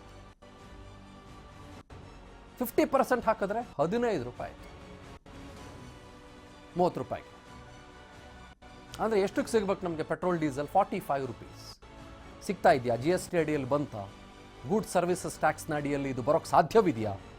ಯಾರ ಇಚ್ಛಾಶಕ್ತಿ? ನೀನು ಹೊಡೆದಂಗೆ ಮಾಡು, ನಾನು ಸುಮ್ಮನೆ ಹತ್ತಂಗೆ ಮಾಡ್ತೀನಿ ಅಂತ ಸೆಂಟ್ರಲ್ ಗೌರ್ಮೆಂಟ್ ಮತ್ತು ಸ್ಟೇಟ್ ಗೌರ್ಮೆಂಟ್ಗಳ ಆಟ ಇದು. ಯಾವ ಸ್ಟೇಟ್ ಗೌರ್ಮೆಂಟ್ಗೂ ಜಿ ಎಸ್ ಟಿ ಅಡಿಯಲ್ಲಿ ಬರೋದು ಬೇಕಾಗಿಲ್ಲ ಅಂತ ನನಗನ್ನಿಸ್ತಾ ಇದೆ. ಯಾಕೆ ಹೇಳಿ? ಯಾಕೆ? ನಿಮ್ಮ ಮುಂದೆ ಕಂಪ್ಯಾರಿಸನ್ ಇಟ್ಟೆ. 25 ರೂಪಾಯಿ ಹತ್ತತ್ರ ಸ್ಟೇಟ್ ಗೌರ್ಮೆಂಟ್ಗಳು ಟ್ಯಾಕ್ಸ್ ಹಾಕ್ತವೆ. 25 ರೂಪಾಯಿ ಜಿ ಎಸ್ ಟಿಗೆ ಬಂದರೆ ಅರ್ಧ 15 ರೂಪಾಯಲ್ಲಿ 7 ರೂಪಾಯಿ ಸೆಂಟ್ರಲ್ ಗೌರ್ಮೆಂಟ್ಗೆ ಹೋಗುತ್ತೆ, 7.5 ಸ್ಟೇಟಿಗೆ ಬರುತ್ತೆ. ಕೃಷ್ಣರಾಜು ಮಾತಾಡ್ತಾರೆ ನಮ್ಮೊಟ್ಟಿಗೆ, ಎಕನಾಮಿಸ್ಟ್, ಲೈವ್ನಲ್ಲಿ ಜಾಯ್ನ್ ಆಗಿದ್ದಾರೆ. ಸರ್, ಈ ಡೀಸೆಲ್, ಪೆಟ್ರೋಲ್ ಮತ್ತು ಗ್ಯಾಸ್ ಇದರ ಬಗ್ಗೆ ನಾವು ಮಾತನಾಡ್ತಾ ಇದ್ವಿ. ನಿಮ್ಮ ರಿಯಾಕ್ಷನ್ ಬೇಕು ಸರ್. ಯಾಕೆ ಇದು ಈ ಹಂತದಲ್ಲಿ ಜಾಸ್ತಿಯಾಗಿ ಜನರ ಜೇಬ್ ಸುಡುತ್ತಿದೆ ಅಂತ ಅರ್ಥ ಆಗ್ತಾ ಇಲ್ಲ, ಪ್ಲೀಸ್. ನನಗೆ ಅನ್ಸೋ ಮಟ್ಟಿಗೆ ಒಂದು ದೇಶ ಅಭಿವೃದ್ಧಿಯ ಪಥದಲ್ಲಿ ಹೋಗ್ಬೇಕು ಅಂತಂದ್ರೆ ಪ್ರಮುಖವಾಗಿ 3 ಅಂಶಗಳು ಕಾರಣ ಆಗ್ತದೆ. ಒಂದು, ಸಾಮಾನ್ಯ ಬೆಲೆಗಳು ಅಥವಾ ಅನುಭೋಗಿ ವಸ್ತುಗಳ ಬೆಲೆಗಳು ರೀಸನಬಲ್ ಆಗಿರ್ಬೇಕು ಅಥವಾ ಕೈಗೆಟುಕುವಂತಿರ್ಬೇಕು. ಎರಡನೇದು, ಟ್ಯಾಕ್ಸ್ ಬರ್ಡನ್ ಜಾಸ್ತಿ ಇರಬಾರ್ದು, ಟ್ಯಾಕ್ಸ್ ತಾಳ್ಕೊಳ್ಳುವಂತದಿರ್ಬೇಕು. ಮತ್ತೆ ಮೂರನೇದಾಗಿ ಬಹಳ ಮುಖ್ಯವಾಗಿ ಜನರಿಗೆ ಎಂಪ್ಲಾಯ್ಮೆಂಟ್ ಇರಬೇಕು. ಸೊ ಈ 3ರಲ್ಲೂ ಕೂಡ ಈ ಕೇಂದ್ರ ಸರ್ಕಾರ ಒಂದ್ ಸ್ವಲ್ಪ ಎಡವಿದೆ ಅಂತ ನಾನು ಹೇಳಲಿಕ್ಕೆ ಇಷ್ಟಪಡ್ತೀನಿ. ಈ ಬೆಲೆಗಳನ್ನ ನಿಯಂತ್ರಣದಲ್ಲಿ ಇಡೋದಕ್ಕೆ ಈಗ ಬೆಲೆಗಳು ಹೆಚ್ಚಾಗ್ತಾ ಇದೆ. ಯಾಕಂತಂದ್ರೆ ನಿಮ್ಗೆ ಗೊತ್ತು, ಗ್ಯಾಸ್ ಮತ್ತೆ ಪೆಟ್ರೋಲಿಯಂ ಪ್ರಾಡಕ್ಟ್ಸ್ ಜಾಸ್ತಿ ಆಗ್ತಾ ಇರೋದ್ರಿಂದ ಈ ಒಂದು ಅನುಭೋಗಿ ವಸ್ತುಗಳ ಬೆಲೆಗಳು ಅಥವಾ ಇನ್ಫ್ಲೇಷನ್ಗೆ ಕಾರಣ ಆಗ್ತಾ ಇದೆ. ಕ್ಯಾಸ್ಕೇಡಿಂಗ್ ಎಫೆಕ್ಟ್ ಅಂತ ನೀವು ಆಲ್ರೆಡಿ ಹೇಳಿದೀರಾ. ಈ ಒಂದು ಕ್ಯಾಸ್ಕೇಡಿಂಗ್ ಎಫೆಕ್ಟ್ ಆಲ್ರೆಡಿ ಸ್ಟಾರ್ಟ್ ಆಗಿದೆ. ಅದರಿಂದ RBI ಗವರ್ನರ್ ಕೂಡ ಕಾಷನ್ ಮಾಡಿದ್ದಾರೆ ಗವರ್ಮೆಂಟ್ಗೆ. ಈ ಒಂದು ಬೆಲೆಗಳನ್ನ ನಿಯಂತ್ರಣಕ್ಕೆ ತರಲಿಲ್ಲ ಅಂತಂದ್ರೆ, ಈ ಪೆಟ್ರೋಲಿಯಂ ಪ್ರಾಡಕ್ಟ್ಸ್ ಗಳ ಬೆಲೆಗಳನ್ನ ನಿಯಂತ್ರಣಕ್ಕೆ ತರಲಿಲ್ಲ ಅಂತಂದ್ರೆ ಇದು ಆರ್ಥಿಕತೆಯನ್ನ ವ್ಯಾಪಿಸಿಕೊಳ್ಳುವಂತ ಚಾನ್ಸಸ್ ಇದೆ. ಎಲ್ಲಾ ವಸ್ತುಗಳ ಬೆಲೆಗಳು ಆನ್ ಎನ್ ಅವರೇಜ್ ಜಾಸ್ತಿ ಆಗ್ತಾ ಇದೆ. ಈಗಾಗ್ಲೇ ಹೋಟೆಲ್ ನಲ್ಲಿ ಬೆಲೆಗಳು ಜಾಸ್ತಿ ಆಗ್ತಾ ಇದೆ, ಟ್ಯಾಕ್ಸಿ ಓಡಾಡ್ಲಿಕ್ಕೆ ಬೆಲೆಗಳು ಜಾಸ್ತಿ ಇದೆ. ಈ ಟ್ರಾನ್ಸ್ಪೋರ್ಟೇಷನ್ ಅನ್ನೋದು life line of the economy. ಈ ಟ್ರಾನ್ಸ್ಪೋರ್ಟೇಷನ್ ಯಾವಾಗ ಬೆಲೆಗಳು ಜಾಸ್ತಿ ಆಗುತ್ತೆ ಈ ಪೆಟ್ರೋಲಿಯಂ ಪ್ರಾಡಕ್ಟ್ಸ್ ನ ಬೆಲೆಗಳಿಂದಾಗಿ ಅದು ವಸ್ತುಗಳ ಬೆಲೆಗಳಿಗೆ ಕಾರಣ ಆಗ್ತದೆ. ವಸ್ತುಗಳ ಬೆಲೆಗಳು ಕಾರಣ ಆದಾಗ ಒಂದು ಆರ್ಥಿಕತೆಯಲ್ಲಿ ಬೇಡಿಕೆ ಕೊರತೆ ಉಂಟಾಗುತ್ತೆ. ಈ ಬೇಡಿಕೆ ಅಂದ್ರೆ ಈ ಜನರು ಆದಾಯ ಮಿತಿ ಇರೋದ್ರಿಂದ ಎಲ್ಲ ವಸ್ತುಗಳನ್ನ ಬಂಡ್ಲ್ ಆಫ್ ಗೂಡ್ಸ್ ಅಂತ ಹೇಳ್ತೀವಲ್ಲ, ಆ ಎಲ್ಲ ವಸ್ತುಗಳನ್ನ ಕೊಂಡ್ಕೊಳ್ಳಿಕ್ಕಾಗಲ್ಲ. ಕೆಲವು ವಸ್ತುಗಳನ್ನ ಅವ್ರು ಪೋಸ್ಟ್ಪೋನ್ ಮಾಡ್ಬೇಕಾಗುತ್ತೆ. ಸೊ ಈ ಪೋಸ್ಟ್ಪೋನ್ ಮಾಡೋದ್ರಿಂದ ಬೇಡಿಕೆ ಕುಸಿಯುತ್ತೆ, ಎಫೆಕ್ಟಿವ್ ಡಿಮ್ಯಾಂಡ್ ಕುಸಿಯುತ್ತೆ.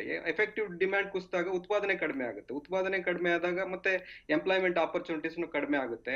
ಹೀಗೆ ಒಂದಕ್ಕೊಂದು ಕ್ಯಾಸ್ಕೇಡಿಂಗ್ ಎಫೆಕ್ಟ್ ಆಗ್ತಾ ಹೋಗ್ತದೆ. ಅದು ಆರ್ಥಿಕತೆಯ ಈಗಾಗಲೇ ಆರ್ಥಿಕತೆ ಕುಸಿದಿದೆ ಕೋವಿಡ್ ಪರಿಣಾಮದಿಂದ. ಇದು ಮತ್ತೆ ಆರ್ಥಿಕತೆಯನ್ನ ಹಿನ್ನಡೆಗೆ ತೆಗೆದುಕೊಂಡು ಹೋಗುವಂತಹ ಚಾನ್ಸಸ್ ಜಾಸ್ತಿ ಇದೆ. ಆದ್ರಿಂದ ಈ ಒಂದು ಇಂಪಾರ್ಟೆಂಟ್ ಮ್ಯಾಕ್ರೋ ಎಕನಾಮಿಕ್ ವೇರಿಯೇಬಲ್ಸ್ ಅಥವಾ ವಿಷಯಗಳು ಏನಿದೆ, ಪಾಲಿಸಿಗಳು ಏನಿದೆ, ಅದನ್ನ ಸರಿಯಾದ ಸಮಯದಲ್ಲಿ ಏನಾದ್ರೂ ತೀರ್ಮಾನ ಕೈಗೊಳ್ಳಿಲ್ಲ ಅಂತಂದ್ರೆ ಇವು ನಿಯಂತ್ರಣಕ್ಕೆ ಸಿಗೋದಿಲ್ಲ. ಈ ಇನ್ಫ್ಲೇಷನ್ ಆಗ್ಲಿ ಇವನ್ನೆಲ್ಲ ಕಂಟ್ರೋಲ್ ಮಾಡ್ಬೇಕು ಅಂದ್ರೆ ತುಂಬಾ ದಿನಗಳು ತಗೊಳುತ್ತೆ. ಅದರಿಂದ ಅವರು ಈಗ ಇವರು ಕಂಟ್ರೋಲ್ ಮಾಡ್ಬೇಕಾಗಿರೋದು ಈ ಕೇಂದ್ರ ಸರ್ಕಾರ ವಿಧಿಸುವಂತಹ ಎಕ್ಸೈಸ್ ಡ್ಯೂಟಿ ಏನಿದೆ, ಆ 30 ರೂಪೀಸ್ ಪರ್ ಲೀಟರ್ಗೆ ಏನಿದೆ ಅದನ್ನ ಕಡಿಮೆ ಮಾಡ್ಲೇಬೇಕು. ಮಾಡ್ಲಿಲ್ಲ ಅಂತಂದ್ರೆ ಇದು ಪೆಟ್ರೋಲ್ ಬೆಲೆ 100 ರೂಪಾಯಿಯಿಂದ ಕ್ರಾಸ್ ಆಗಿ ಹೋಗೋ ಚಾನ್ಸಸ್ ಇದೆ. ಯಾಕೆಂತಂದ್ರೆ ಒಪೆಕ್ ರಾಷ್ಟ್ರಗಳು ಅವುಗಳ ಬೆಲೆಯನ್ನ ನಿರಂತರವಾಗಿ ಹೆಚ್ಚಿಸ್ಕೊಂತ ಹೋಗ್ತಾ ಇದಾವೆ. ಅವು ಕಂಟ್ರೋಲ್ ಮಾಡ್ತಾ ಇದಾರೆ. ಒಪೆಕ್ ರಾಷ್ಟ್ರಗಳು ಈ ತೈಲ ಉತ್ಪಾದನೆಯನ್ನ ನಿಯಂತ್ರಣದಲ್ಲಿ ಇಟ್ಕೊಂಡಿದ್ದಾವೆ. ಈ ಅಮೆರಿಕದಲ್ಲಿ ಮತ್ತೆ ರಷ್ಯಾದಲ್ಲಿ ಅಷ್ಟು ನಾವು ಡಿಪೆಂಡ್ ಆಗಿಲ್ಲ. ನಾವು ಡಿಪೆಂಡ್ ಆಗಿರೋದು ಈ ಗಲ್ಫ್ ಕಂಟ್ರೀಸ್ ಗಳ ಮೇಲೆ. ಈ ಗಲ್ಫ್ ಕಂಟ್ರೀಸ್ ಗಳು ಒಪೆಕ್ ರಾಷ್ಟ್ರಗಳಾಗಿರೋದ್ರಿಂದ ಅಲ್ಲಿ ಉತ್ಪಾದನೆ ಆಗುವಂತ ತೈಲ ಬ್ಯಾರೆಲ್ ಅದನ್ನ ನಿಯಂತ್ರಣದಲ್ಲಿ ಇಟ್ಕೊಂಡಿದ್ದಾರೆ ಅವ್ರು. ಈಗ ಅಮೆರಿಕದಲ್ಲಿ ಈಗಾಗ್ಲೇ ನಿಮ್ಗೆ ಗೊತ್ತಿರಬಹುದು, ಅಲ್ಲೂ ಕೂಡ ಉತ್ಪಾದನೆ ಕಡಿಮೆ ಆಗಿದೆ because of winter season. So ಈ ಐಸ್ ಎಲ್ಲ ಇರೋದ್ರಿಂದ ಅಲ್ಲಿ ಉತ್ಪಾದನೆ ಸ್ಥಗಿತ ಆಗಿದೆ. ಇದರಿಂದಾಗಿ ಈ ಬೆಲೆಗಳು ಇನ್ನೂ ಹೆಚ್ಚಿಗೆ ಹೋಗ್ತಾ ಇದೆ. ಇವರು ಇಮಿಡಿಯೇಟ್ ಆಗಿ ಡಿಸಿಷನ್ ತಗೋಬೇಕು. ಈ ಒಂದು ನೀವು ಆಗ್ಲೇ ಹೇಳ್ತಾ ಇದ್ರಿ, ಒಂದು GST ಪ್ರಾಬ್ಲಮ್ ಆಗಿದೆ. ಈ GST ಅಲ್ಲಿ ಆದಾಯದ ಸಂಗ್ರಹಣೆಯ ಕೊರತೆ ಉಂಟಾಗಿರೋದ್ರಿಂದ ಇವ್ರೇನ್ ಮಾಡ್ತಾ ಇದಾರೆ, ಈ ಪೆಟ್ರೋಲು ಮತ್ತೆ ಲಿಕ್ಕರು ಮತ್ತೆ ಸ್ಟಾಂಪ್ ಡ್ಯೂಟಿ ಏನಿದೆ ಇದನ್ನ ಓಪನ್ ಅಪ್ ಮಾಡ್ಕೊಂಡು ಇದರಿಂದ ಹಣವನ್ನ ಸಂಗ್ರಹಿಸಿಕೊಂಡು ತಮ್ಮ ಈ ಒಂದು GST ನಲ್ಲಿ ಆಗಿರುವಂತಹ ಕೊರತೆಯನ್ನ ದೂಗಿಸ್ಕೊಳ್ತಾ ಇದ್ದಾರೆ. ಇದು ತಪ್ಪು. ಇದು ಜನರ ಸಾಮಾನ್ಯ ಮೇಲೆ ಹೊರೆಯಾಗಿ ಇದು ಆರ್ಥಿಕ ಪರಿಸ್ಥಿತಿಯನ್ನ ಇನ್ನೂ ಕೆಳಮಟ್ಟಕ್ಕೆ ತೆಗೆದುಕೊಂಡು ಹೋಗುವ ಚಾನ್ಸಸ್ ಹೆಚ್ಚಾಗಿದೆ. ಅವರಿಗೆ ಜನರ ಮೇಲೆ ಹೊರೆ ಹಾಕೋದು ಒಂದು ಭಾಗ ಕೃಷ್ಣರಾಜ್ ಅವರೇ. ಮತ್ತೊಂದು ಈ ಇಡೀ ಸರ್ಕಾರಗಳಿಗೆ ತಾವು ಹೇಳಿದ ಹಾಗೆ ಎರಡು ವಿಷಯಗಳು, ಸ್ಟ್ಯಾಂಪ್ ಡ್ಯೂಟಿನೂ ನಾನು ಆ ಕಡೆ ಇಡ್ತೀನಿ, ಒಂದು ಹೆಂಡ, ಇನ್ನೊಂದು ಪೆಟ್ರೋಲ್ ಡೀಸೆಲ್. ನಿಮಗೆ ದುಡ್ಡು ಬೇಕಾ? ಇಲ್ಲ ನಾವು ಲಾಸಲ್ಲಿ ಇದ್ದೀವಿ, ನಾವು ದುಡ್ಡು ಮಾಡಬೇಕಾ? 12 ಗಂಟೆಗೆ 2 ಮೇಲೆ ಜಾಸ್ತಿ ಹಾಕ್ಬಿಡು. ಈ ಮದ್ಯದ ಮೇಲೆ ದುಡ್ಡು ಜಾಸ್ತಿ ಮಾಡಿದ್ರೆ ಕುಡಿಯೋನಿಗೆ ಮಾತ್ರ ಎಫೆಕ್ಟ್ ಆಗುತ್ತೆ ಸರ್. ಈ ಪೆಟ್ರೋಲ್ ಡೀಸೆಲ್ ಮೇಲೆ ಹಿಂಗೆಲ್ಲ 12 ಗಂಟೆಗೆ ಜಾಸ್ತಿ ಮಾಡಿದ್ರೆ ಪಾಪ ಇಡೀ 130 ಕೋಟಿ ಭಾರತೀಯರಿಗೆ ಅದು ಕ್ಯಾಸ್ಕೇಡಿಂಗ್ ಎಫೆಕ್ಟ್ನ ರೀತಿಯಲ್ಲಿ ಅದು ತೊಂದರೆ ಆಗುತ್ತೆ sir. But don't this government have any other alternatives to make money? ಬೇರೆ ಇಲ್ವಾ? ಆದಾಯದ ಮೂಲಗಳೇ ಇಲ್ವಾ ಸರ್ಕಾರಗಳಿಗೆ? ಒಂದು ಹೆಂಡ, ಇನ್ನೊಂದು ಪೆಟ್ರೋಲ್ ಡೀಸೆಲ್ ಅಷ್ಟೇನಾ? ಈ GST ಇಂಟ್ರೊಡ್ಯೂಸ್ ಮಾಡಿರೋದು ಒಂದು ಸಕ್ಸಸ್ ಆಗಿಲ್ಲ ನಮ್ಮ ದೇಶದಲ್ಲಿ. ಈ GST ಆದಾಯದ ಸಂಗ್ರಹಣೆ 1 ಲಕ್ಷ ಕೋಟಿ ಅಷ್ಟೇ ಇರೋದು. ಅದು ಈ ಕೋವಿಡ್ ಬಂದಾಗಿಂದ ಇನ್ನೂ ಕಡಿಮೆ ಆಗಿದೆ. ಮತ್ತೆ ಈ ರಾಜ್ಯ ಸರ್ಕಾರಗಳು ತೆಗೆದುಕೊಳ್ಳೋದಾದ್ರೆ ಅವರ ಪರಿಸ್ಥಿತಿ ಇನ್ನೂ ಗಂಭೀರವಾಗಿದೆ. ಯಾಕಂತಂದ್ರೆ GST ಶೇರು ಕೇಂದ್ರದಿಂದ ಬರ್ತಾ ಇಲ್ಲ. ಸೊ ಹೀಗಾಗಿ ಇವರು ಪೆಟ್ರೋಲ್ ಮತ್ತೆ ಲಿಕ್ಕರ್ ಮೇಲೆನೆ ಟ್ಯಾಕ್ಸ್ ಹಾಕಿ ಹಣ ಸರ್. ಇನ್ನೊಂದು ಸರ್, ಲಾಸ್ಟ್ ಒಂದು ಪಾಯಿಂಟ್ ನಾನು ನೀವು ಹೇಳೋದಕ್ಕೆ ಪೂರಕವಾಗಿ, ಈಗ ನೋಡಿ, ಸ್ಟೇಟ್ ಪಾಲುದಾರಿಕೆ, ರಾಜ್ಯಗಳ ಪಾಲುದಾರಿಕೆ ಈ ಹಂತದಲ್ಲಿ ಸುಮಾರು 25 ರೂಪಾಯಿ ಹತ್ತತ್ರ ಇದೆ ಪೆಟ್ರೋಲ್ ಡೀಸೆಲ್ ಮೇಲೆ. ಅಂದರೆ ಅವ್ರಿಗೆ ಅಷ್ಟು ಸಿಗ್ತಾ ಇದೆ. ಈಗ ನೀವು 30 ರೂಪಾಯಿ ಕ್ರೂಡ್ ಆಯಿಲ್ ಮೇಲೆ 100% ಹಾಕ್ಬಿಡ್ತೀರಾ GST ಅಂತ ಅನ್ಕೊಳ್ಳಿ. 60 ರೂಪಾಯಿ ಬಂತು. ಅದರಲ್ಲಿ ನಿಮಗೆ ಸ್ಟೇಟಿಗೆ ಸಿಗೋದು 15 ರೂಪಾಯಿ ಮಾತ್ರನೇ, ಸೆಂಟ್ರಲ್ ಸಿಗೋದು 15 ರೂಪಾಯಿ. ಅದು ಸಿಗತ್ತಾ ಇಲ್ವಾ, GST ಪಾಲ್ ಕೊಡ್ತಾರಾ ಇಲ್ವಾ ಅನ್ನೋದು ಗೊತ್ತಿಲ್ಲ ಸ್ಟೇಟ್ಗಳಿಗೆ. ಒಂದು. ಎರಡನೇದು, ಯಾಕಂದ್ರೆ ಈಗ ಉದಾಹರಣೆ ನೋಡಿದ್ರೆ ಕೊಡ್ತಾ ಇಲ್ಲ, ಹಲವು GST ಪಾಲ್ಗಳು ನಮಗೆ ಬರ್ಬೇಕಾಗಿರೋದು ಕೊಡ್ತಾ ಇಲ್ಲ. ಎರಡನೇದು, ಈಗ ಬರ್ತಾ ಇರುವ 25 ರೂಪಾಯಿ ಜಾಗದಲ್ಲಿ ರಾಜ್ಯಗಳು 15 ರೂಪಾಯಿಗೆ 1 ಲೀಟರ್ ಬರೋ ತರ ಯಾಕೆ ಮಾಡ್ಕೊಳ್ತಾವೆ ಹೇಳಿ? ಹೌದು. ಖಂಡಿತ ಅವರು ಬರ್ಡನ್ ಮಾಡ್ಕೊಳ್ಳೋದಕ್ಕೆ ತಯಾರಿಲ್ಲ. they will not burden. Already fiscal deficit ಜಾಸ್ತಿ ಇದೆ ಹೌದು. ರಾಜ್ಯ ಸರ್ಕಾರಗಳಲ್ಲಿ. ಅದಕ್ಕೆ ಸೆಂಟ್ರಲ್ ಗವರ್ಮೆಂಟ್ಗೆ ಯಾವ ರಾಜ್ಯನೂ ಫೋರ್ಸು ಮಾಡ್ತಿಲ್ಲ. ಅದಕ್ಕೇನೆ ಹೌದು ನೀವು ಇದನ್ನ ಪರ್ವ್ಯೂಗೆ ತಗೊಂಬನ್ನಿ, GST ರಿಜೈಮ್ಗೆ ತನ್ನಿ ಪೆಟ್ರೋಲ್ ಡೀಸೆಲ್ ಅಂತ ಕೇಳೋದು ಇಲ್ಲ. ಅವ್ರಿಗೂ ಬೇಕಾಗಿಲ್ಲ, ಇವ್ರಿಗೂ ಬೇಕಾಗಿಲ್ಲ. ಹೌದು ಇದು ಸರ್ಕಾರದ ಆದಾಯದ ಮೂಲ ಆಗ್ಬಿಟ್ಟಿದೆ. ಹೌದು, ಎಕ್ಸಾಕ್ಟ್ಲಿ. ಈ ಸರ್ಕಾರಗಳು ಸೈಂಟಿಫಿಕ್ ಆಗಿ ಟ್ಯಾಕ್ಸ್ ಅನ್ನ ಕಲೆಕ್ಟ್ ಮಾಡಬೇಕೆ ಹೊರತು ಈ ರೀತಿ ಜನರ ಮೇಲೆ ಜನಸಾಮಾನ್ಯರ ಮೇಲೆ ಈ ತೆರಿಗೆ ಹೊರೆಯನ್ನ ಹಾಕೋದ್ರಿಂದ ಈ ಒಂದು ಬಡತನಕ್ಕೆ ಎಡೆ ಮಾಡಿಕೊಡ್ತಾ ಇದೆ. ಮತ್ತೆ ಕೆಲಸ ನಿರುದ್ಯೋಗ ಸಮಸ್ಯೆಗೆ ಇನ್ನೂ ಹೆಚ್ಚಾಗ್ಲಿಕ್ಕೆ ಕಾರಣ ಆಗ್ತಾ ಇದೆ, ಮತ್ತು ಆರ್ಥಿಕ ಅಭಿವೃದ್ಧಿ ಕುಂಠಿತ ಆಗ್ಲಿಕ್ಕೆ ಕಾರಣ ಆಗ್ತಾ ಇದೆ. And also as you rightly mention, we were never allowed to even enjoy the less crude oil prices. ಹೌದು, $30 ಆದಾಗ್ಲೂ ನಾವು $90 ಕೊಟ್ವಿ, $10 ಆದಾಗ್ಲೂ $80 ಕೊಟ್ವಿ, -$10 ಆದಾಗ್ಲೂ $80 ಕೊಟ್ವಿ. ಮತ್ತೆ ಅದ್ಲಾಗ ಯಾಕೆ ಕಡಿಮೆ ಆಗ್ಬೇಕಾಗಿತ್ತು ಅಂತ ಅನ್ಸ್ಬಿಡ್ತು ನಮಗೆ. ಅದು ಯಾಕೆಂದ್ರೆ ಎಂಡ್ ಯೂಸರ್ ಏನೂ ವ್ಯತ್ಯಾಸ ಕಾಣಲಿಲ್ಲ ಅದು. So that is the biggest problem I believe, Krishnaraj ಅವರೇ. ಎಸ್ ಸರ್, ನಿಮ್ಮ ಲಾಸ್ಟ್ ರಿಯಾಕ್ಷನ್ ಸರ್ ಪ್ಲೀಸ್, ದಯವಿಟ್ಟು. ಈ ನೋಡಿ, ನಮ್ಮ ದೇಶದಲ್ಲಿ ಬಹಳವಾಗಿ ನಿಯರ್ಲಿ 60% ಜನ ಈ ಒಂದು ಅಗ್ರಿಕಲ್ಚರ್ ಮತ್ತೆ ಇದ್ರ ಮೇಲೆ ಡಿಪೆಂಡ್ ಆಗಿದ್ದಾರೆ. ಸೊ ಈ ಒಂದು ಬಡತನದಲ್ಲಿ ಇರುವಂತ ಜನರಿಗೆ ನಾವು ಈ ರೀತಿಯ ಒಂದು ತೆರಿಗೆಗಳನ್ನ ಜಾಸ್ತಿ ಹಾಕೋದ್ರಿಂದ, ಈಗಲೂ ಕೂಡ ಈವನ್ ಇನ್ಕಮ್ ಟ್ಯಾಕ್ಸ್ ತೆಗೆದುಕೊಳ್ಳಿ, ಲಾಸ್ಟ್ 5 ಅಥವಾ 6 years ಇಂದ ಇನ್ಕಮ್ ಟ್ಯಾಕ್ಸ್ ಸ್ಲ್ಯಾಬ್ ಕೂಡ ಕಡಿಮೆ ಆಗಿಲ್ಲ, ಅಥವಾ ರಿವೈಸ್ ಮಾಡಿಲ್ಲ. ಇನ್ಕಮ್ ಟ್ಯಾಕ್ಸ್ ಸ್ಲ್ಯಾಬ್ ನ ರಿವೈಸ್ ಮಾಡಿಲ್ಲ. ಸೊ ನಾವು ತೆರಿಗೆಯನ್ನ ಜಾಸ್ತಿ ಕಟ್ತಾನೆ ಇದೀವಿ ವರ್ಷ.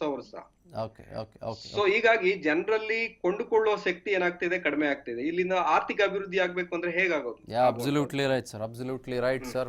1000 rupees ಪರ್ ಕ್ಯಾಪಿಟಾ ಇನ್ಕಮ್ ಇರುವಾಗ ನಾವು $1,000 to $2,000 I am sorry per capita income ಇರುವಾಗ ನಾವು ಯಾವುದೋ ಅಮೆರಿಕದಂತ $60,000 ಪರ್ ಕ್ಯಾಪಿಟಾ ಇನ್ಕಮ್ ಇದೆ ಅನ್ನೋದನ್ನ ನಾವು ಅದನ್ನ ಮಾತ್ರ ಗಮನದಲ್ಲಿ ಇಟ್ಕೋತೀವಿ. ನಾವು $2,000 ಅಷ್ಟೇ ನಮ್ಮದು ಪರ್ ಕ್ಯಾಪಿಟಾ ಇನ್ಕಮ್. ಹಾಗಾಗಿ ನಮ್ಮ ಜನಸಾಮಾನ್ಯನಿಗೆ ಬೇಕಾಗುವ ಹಿತದೃಷ್ಟಿ ಆಧಾರದ ಯೋಜನೆಗಳು ಎಷ್ಟರ ಮಟ್ಟಿಗೆ ಆಗ್ತಿವೆ ಅನ್ನೋದನ್ನು ನಾವು ರೈಸ್ ಮಾಡಿದ್ದು ಭಾಳ ಅದ್ಭುತವಂತ ಪಾಯಿಂಟ್ ತಾವು ಹೇಳಿದ್ದು. Thank you very much Krishnaraj ಅವರೇ, ನಮ್ಮನ್ನು ಜಾಯ್ನ್ ಆಗೋದಕ್ಕಾಗಿ. Thank you. ನಮಸ್ಕಾರ. ಸೊ ಭಾಳ ಕ್ವಿಕ್ಕಾಗಿ ಮುಗಿಸ್ತೀನಿ ನಾನು ಇವತ್ತಿನ ಕಾರ್ಯಕ್ರಮನ. I have to make way for the next news bulletin. ಹಾಗಾಗಿ ಇಷ್ಟೊಂದೆಲ್ಲ ವಿಷಯಗಳನ್ನು ಸ್ಪಷ್ಟವಾಗಿ ನಿಮ್ಮೊಟ್ಟಿಗೆ ನಾವು ಹಂಚ್ಕೊಂಡಿದ್ದೇವೆ. ನಿಮಗೆ ಗೊತ್ತಾಗಿದೆ ಯಾರು ನಮ್ಮನ್ನು ಮೂರ್ಖರನ್ನಾಗಿಸ್ತಾ ಇದ್ದಾರೆ ಅಂತ. And before I wind up, I would like to ask to pay such huge prices from our own pockets. Are we stupid? Good night.